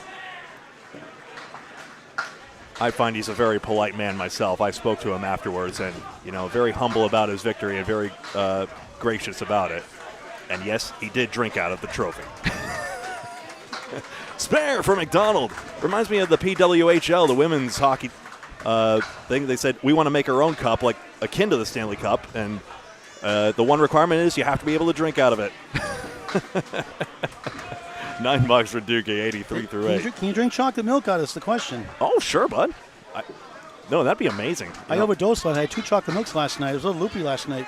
I mean, if you win a trophy for the kids, maybe, All right, Hatchetmen now ahead in the string. Now they're trying to pull total towards them. I mean, these 2 total and game margins are going to seesaw. This is going to be tough to keep track of who's actually winning which. Because if Teeter's one, it could still be 8-0 Spikes Chimney. It could be 4-4 tie with a Hatchetman equalizer. Pinson will try and avoid said equalizer on a headpin drought. He's got the 1-3, 8, and 9. Alosa was on a headpin streak, now punches out the half Worcester. Is it able in some? I got smudged on my picture. Is it able? We didn't get a booklet this time. Is it able in CPL next match? I'll try and get someone else's captain sheet. I think we're gonna have time to check that out. Pinson doesn't get the 8. I think we'll have time. Don't panic too much. Panic? Good. Yeah. If you have never met Paul Grant, folks, he is the most energetic man, and there's a reason. I call him the modern-day Jack Monsey. I'm serious. Jack Monsey, one of the founding fathers of candlepin bowling, along with Justin White. Jack Monsey was the traveling salesman of the game who would go basically everywhere in America, brought the pins with him. Maybe the game never extended out of Northeast North America, at least not yet. It would take a lot more to do that, to see the FAQs below. But with all his efforts and his singular devotion to making Candlepin itself and Candlepin Bowling Network what it is, we all owe an entire debt of gratitude. We may at some point try and think of a Patreon or similar. I know Nicholas Lloyd of Duckman's Forever uses coffee. Maybe, just maybe, we'll just give you guys the option. This is our pleasure to do, so it'd be, literally a gratuity, and not like you have to put 15% of the bill. Literally gratuity if you can afford it, if that's your pleasure to express your thanks in that way. But just your kind words and your viewership, I'm serious. That's enough for us, and we greatly appreciate you being here, including for this marquee tournament. It will be Able Evolve Realty against Central Park Lane's East Boston match. Our second match of 3 today. Vincent Spares. Right here on YouTube on Candlepin Bowling Network. We will sign off after the string, so make sure you hit the subscribe button if you have not. And then after you subscribe, hit the bell icon for live notifications. And Alosa responds. Alrighty, they'll sit down on marks. Just kidding, nobody's sitting. As the 3 bowlers get on up.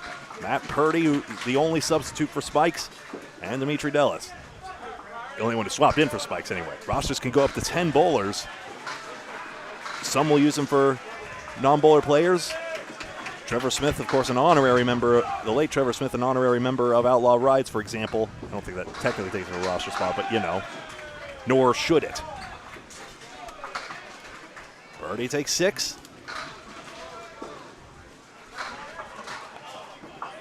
if I recall correctly, they don't have a full complement, so they might as well. And it's just a great gesture either way. Purdy's got a high single of 186, high triple of 451, a high five of 685. And an uncut diamond here. Spare on strike. 1-2 for Dallas.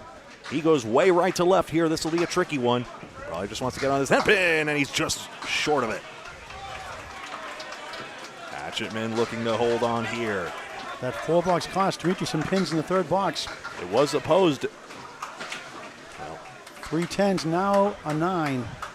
59. There we go. Yeah, Purdy obviously threw a 4-box right after him at least, so that did negate that. In the end, well, it's actually gained on that particular visit. But now, the margins are true. 2 bonus pins apiece. Hatchetmen holding onto the string much more than Spikes is holding on to total. Still room for it to go either way. Purdy, too thin on the head pin, but triangle number 2 results. Dallas just 2 pins out. Spare 7, 80 through 7 from Matt Purdy.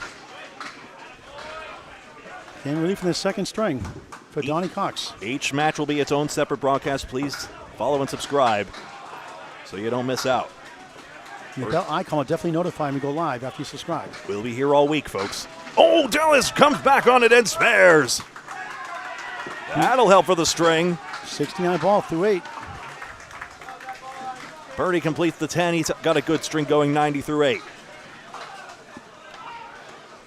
And another mark to the seat as Brad Best and Mark Gallagher get on up. Police support Candlepins for Cancer, a 501c3 charity. A record payout this year, $31,500 to date. Overall, $103,500. A 501c3 charity. Donations via Venmo at Candlepins number 4, cancer.com. Sign up for upcoming roll-ups as well. You can also mail a check, by the way. Address on the website, Candlepins number 4, cancer.com. As you see it on your screen, folks, I'll just hold it up for these 2 boxes. Might as well. Brad Best gets 5 on the first one, and Gallagher just 3.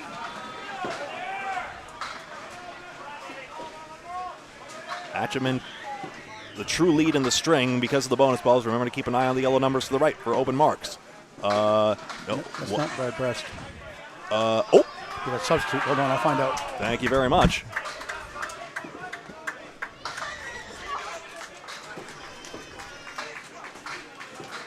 Six pin taken out here for an 8 box.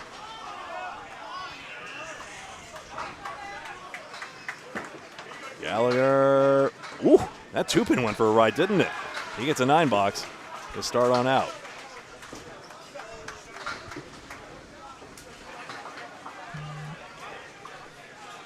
Ball's got a message. Duncan MacDougall alongside here. He's been covering the left division matches on 1 and 2. This is J.R. MacDonald, just like Sean. It's not McDonald, it's MacDonald. J.R. MacDonald in relief for Brad Best. J.R. initials? Yes. Nice. J.R. Mac, M-A-C, capital D-O-N-A-L-D, MacDonald. Nice to meet you, sir. 108 league, rather 46 years young. 108 league bowler, 172 high single, high triple, Outside on it 415. and does not get the 9. Sorry, Greg. No problem. 2-1 split. Gallagher can't quite cut. So Purdy, 172 high single, high triple, 415. Doesn't really do 5 stringers. Not today, you don't. Maybe yesterday. I'm not sure if he took part. 10 box there.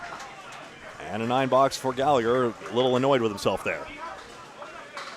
Him and his majestic beard of 77 through 8. McDonald, well, 68 through 8 for the player slot.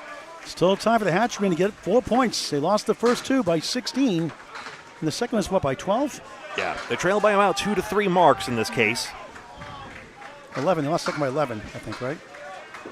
They lost by 12 and 15 12 in the 15, previous okay, 2. okay. It was 12 and 12, now it's 12 and 15 after the Pereira foul was called correctly.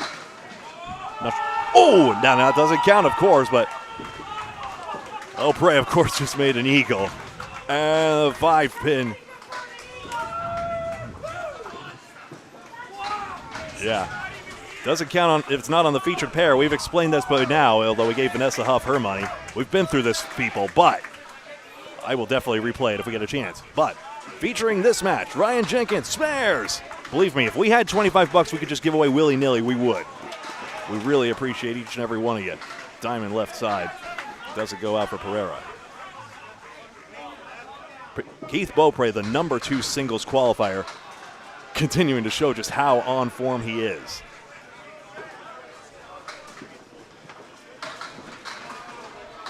And, oh, luckless 8-box for Pereira. Now I want you to turn your focus on lane 15. Stand by. That'll pop up there. Watch lane 15, and here it comes.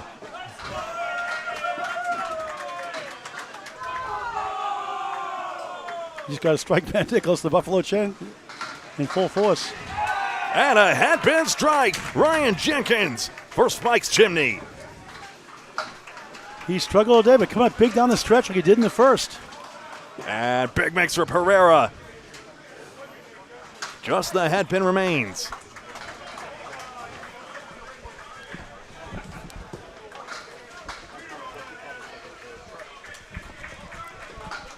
Hatchetmen has the lead in the string. Can they take total as well?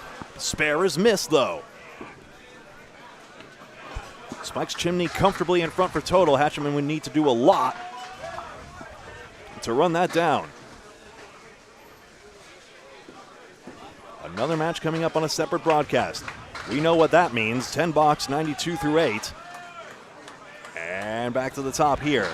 Oh, I want to do a score update. That's right. Actually, I'll just leave this to you and be right back. All right, Sean MacDonald suffered the toothache. Back-to-back spares, trying to muscle through. 90 to ball, 3-8 in lane 14 at Fairlanes in Moncton, New Brunswick, Canada on Candlepin Bowling Network. First of 3 matches today. Able Evolve Realty from Canada. Central Park Lanes, East Boston, Massachusetts. Our next match. 7 to fill, 1, 3, 10, 97 through 8 for the Hatchetmen. Here's a strike for Jeff Duguay. 93 plus 2 in the 9th. Had a spear 8 back in the 5th. MacDonald can't convert.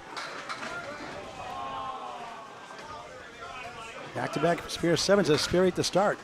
On 9 that time, 106 through 9. Still confirming score standby. As it don't wait for me. Unofficially 422, 412 the match. Hatchetmen up 10 in the string, but down 17 the match. Still time for total in 4 points split. Lost by 12, lost by 15. 2 tough losses. Back and forth it went, especially at first. MacDonald sends in the pocket, but splits 3 and 1. The triangle features the middle pin 2, left 4, right 5, 10 far right.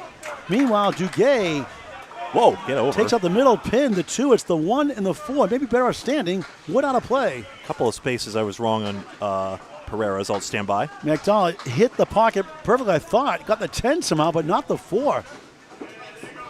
Got the hard one out of the way. Pete Pereira's spare in 8 did not stand, unfortunately, so that has to be taken away. And that's 75 and 85. Dimitri Delis retrieving that wood in lane 13. Third ball's coming up for each, as I understand. 8 fill on the strike, right? 101. Yes. Thank you. Thank you. 8, 101 for 9. A close one, a close match, but now it's Spikes Chimney has control of total right now and 6 points potentially. Still looking at the sweep. Missed left. The ball bounces away from the 1, but side. No flat channels here, so it didn't get to the 1, though, for a potential spare on strike. Now I'll try to get to 111. MacDonald trying to get to 116. Does with a 10. Now I got it. Sorry, I was off. Second the 10 ball. of the string. MacDonald a 10. 112. Third string. 347 total for Jeff. Sean MacDonald, 309. 3-string total. John Aloha Losa bowled in the first, set out the second, bowling here in the third. On a big spare fill at a strike 9 to start, a spare here in the 8th, 78 in the ball. A spare for Glenn Pinson, 79 in the ball. He had a spare 3 in the 5th. 2 10s in the middle. John Aloha Alosa, 3 wobbling, 6, 4 left, 7 fill, 85 through 8. Got it. Now it's Pinson's turn, the left-hander. I got on it backwards? 13. Spread eagle. Oh, chat's probably. Yeah, I got marked backwards. Darn it. 4 for Glenn, 83 through 8. Yeah. Alosa trying to send it over, too far right, nothing doing. So this is how it actually looks. All right, here we go. Smudge score bank makes it difficult. Sean, try and get 2 here and get to at least 9 and 94 through 9. Team now trails in the string. An 8 on the object, 93 through 9. First world appearance, Fim and Dimitri Dellis, Logan Gingras, and Mark Gallagher. A 7, a gain for the Hatchetmen that time, 90 through 9 for Glenn at minimum. So I got to mark completely backwards. There we go. Okay, so now Yeah, you're doing live instant replay. I try to get your attention now, and I forgot to tell you afterwards. My bad. Yeah, thank you to everyone in chat getting it straight for our viewers out there, and now I got it straight for all of you. 41 pins, and Spike's Chimney is now way in front of everything. That 20 box by Ryan Jenkins, very significant. Low to the buck of the 5. They call it in Canada the bucket shot. Pinsent. Back to a strike, the Julian strike. Wow! 100 plus 2 in the 10th. Dave Julian in the 80s here in Canada made a living off those backdoor strikes with the head pins last to fall. It's called the Julian strike.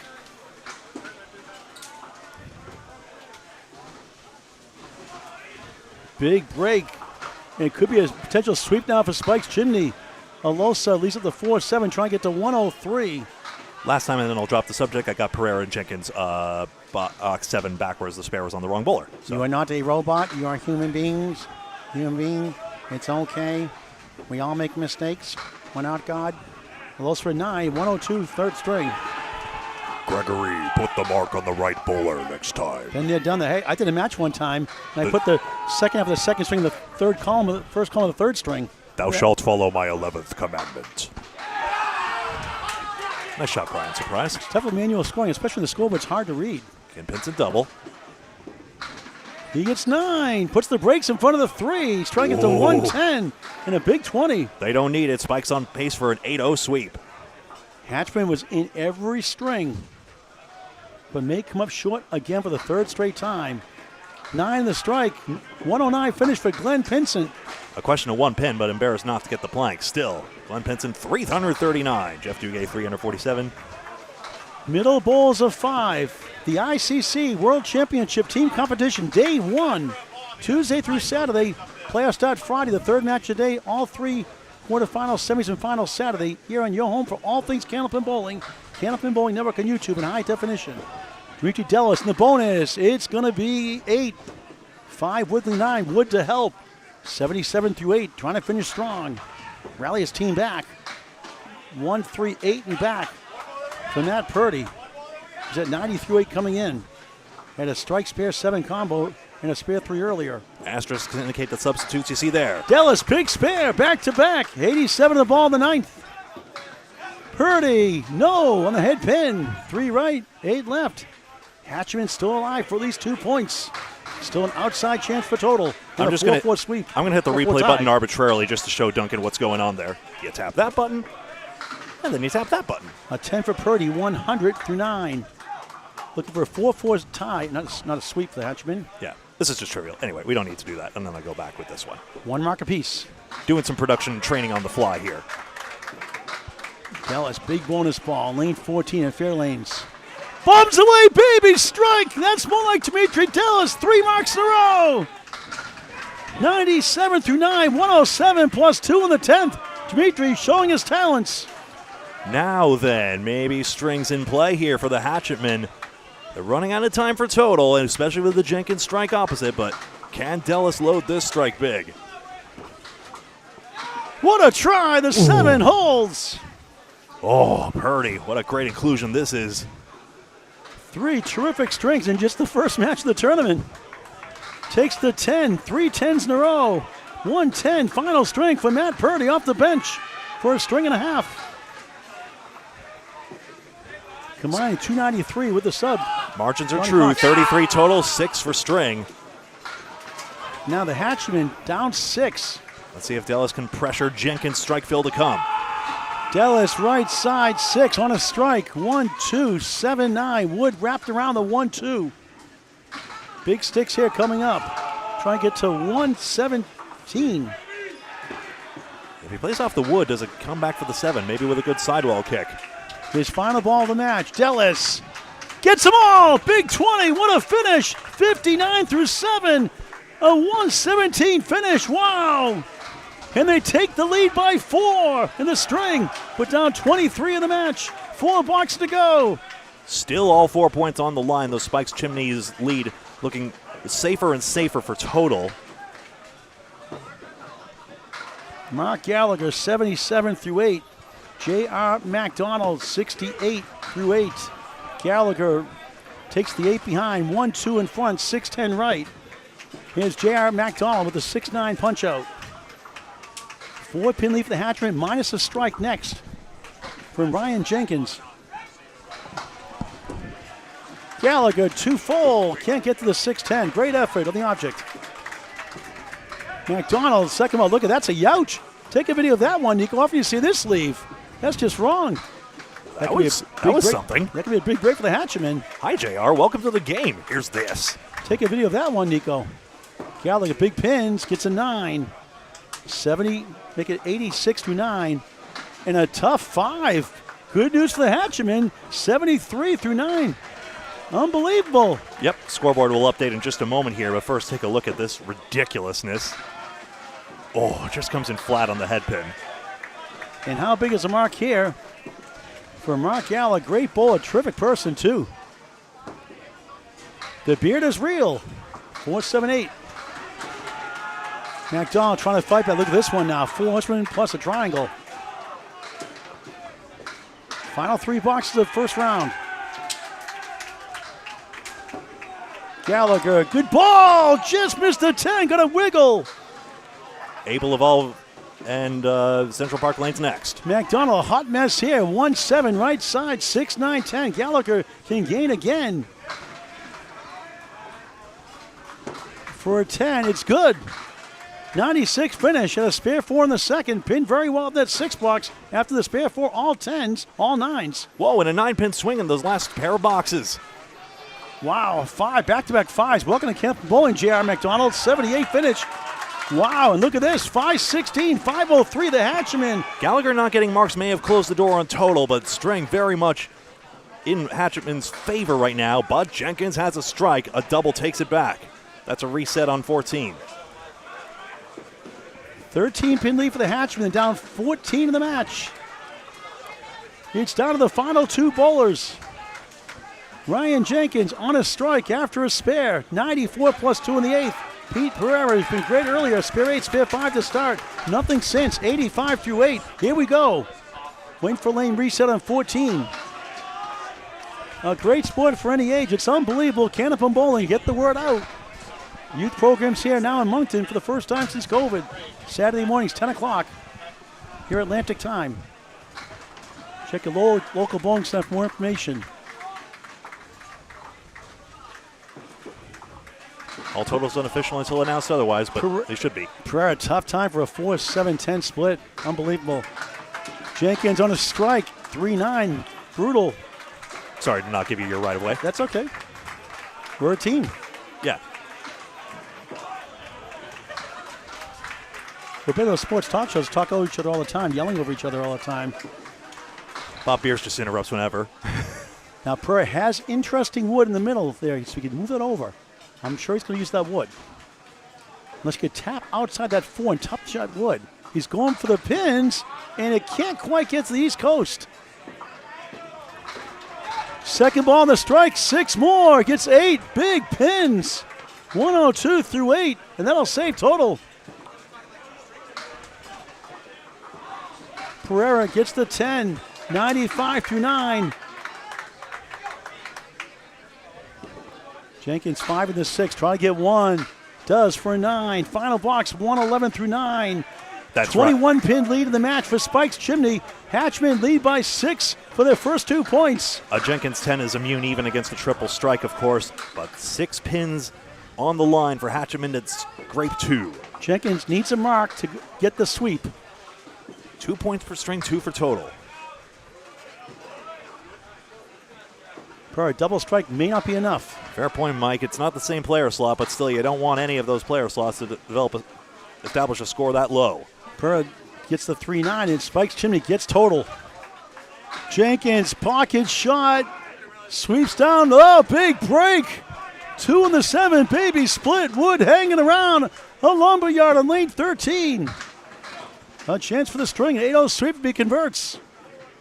As Pereira can send the Worcester. Pero 20% chance to convert this without wood for Class A ball. Stats by Candlepin Bowling Network. Here we go, 11. Can he get it? It's a good ball. No. Jenkins must mark to get the sweep for Spike's Chimney sweeps. Does a full hit take it, though? Can he get it? He does! Big sticks for Pereira here. 3 outstanding strings.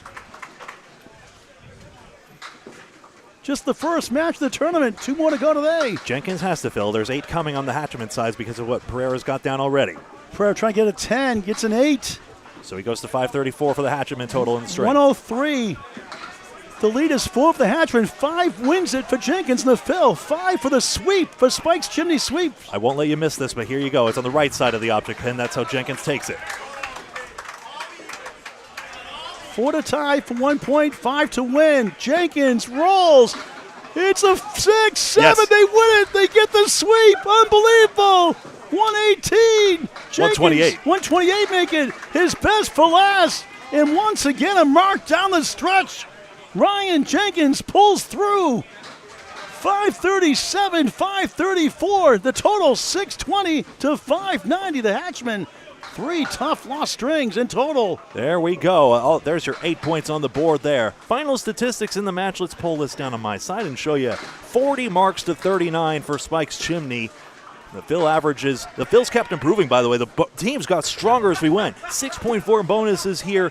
Pinning was 24 in favor of Spike's Chimney Services. That's the majority of their 30-pin lead. Head pin accuracy proved more or less level. Spike's Chimney Services servicing residential business needs. 902-371-4321. That's 902-371-4321. Give them a call today. Spike's Chimney Services up 8-0 after round 1. Alrighty, so those 8 match points go into the standings. Remember to follow Fairlanes Bowling on the Facebook page for that. We're going to sign up on the stream. Please like and follow on Facebook, subscribe on YouTube, and we'll be back very, very soon. Which match number 2 of 11, 2 of 3 on the day. Later. Until then, bye-bye.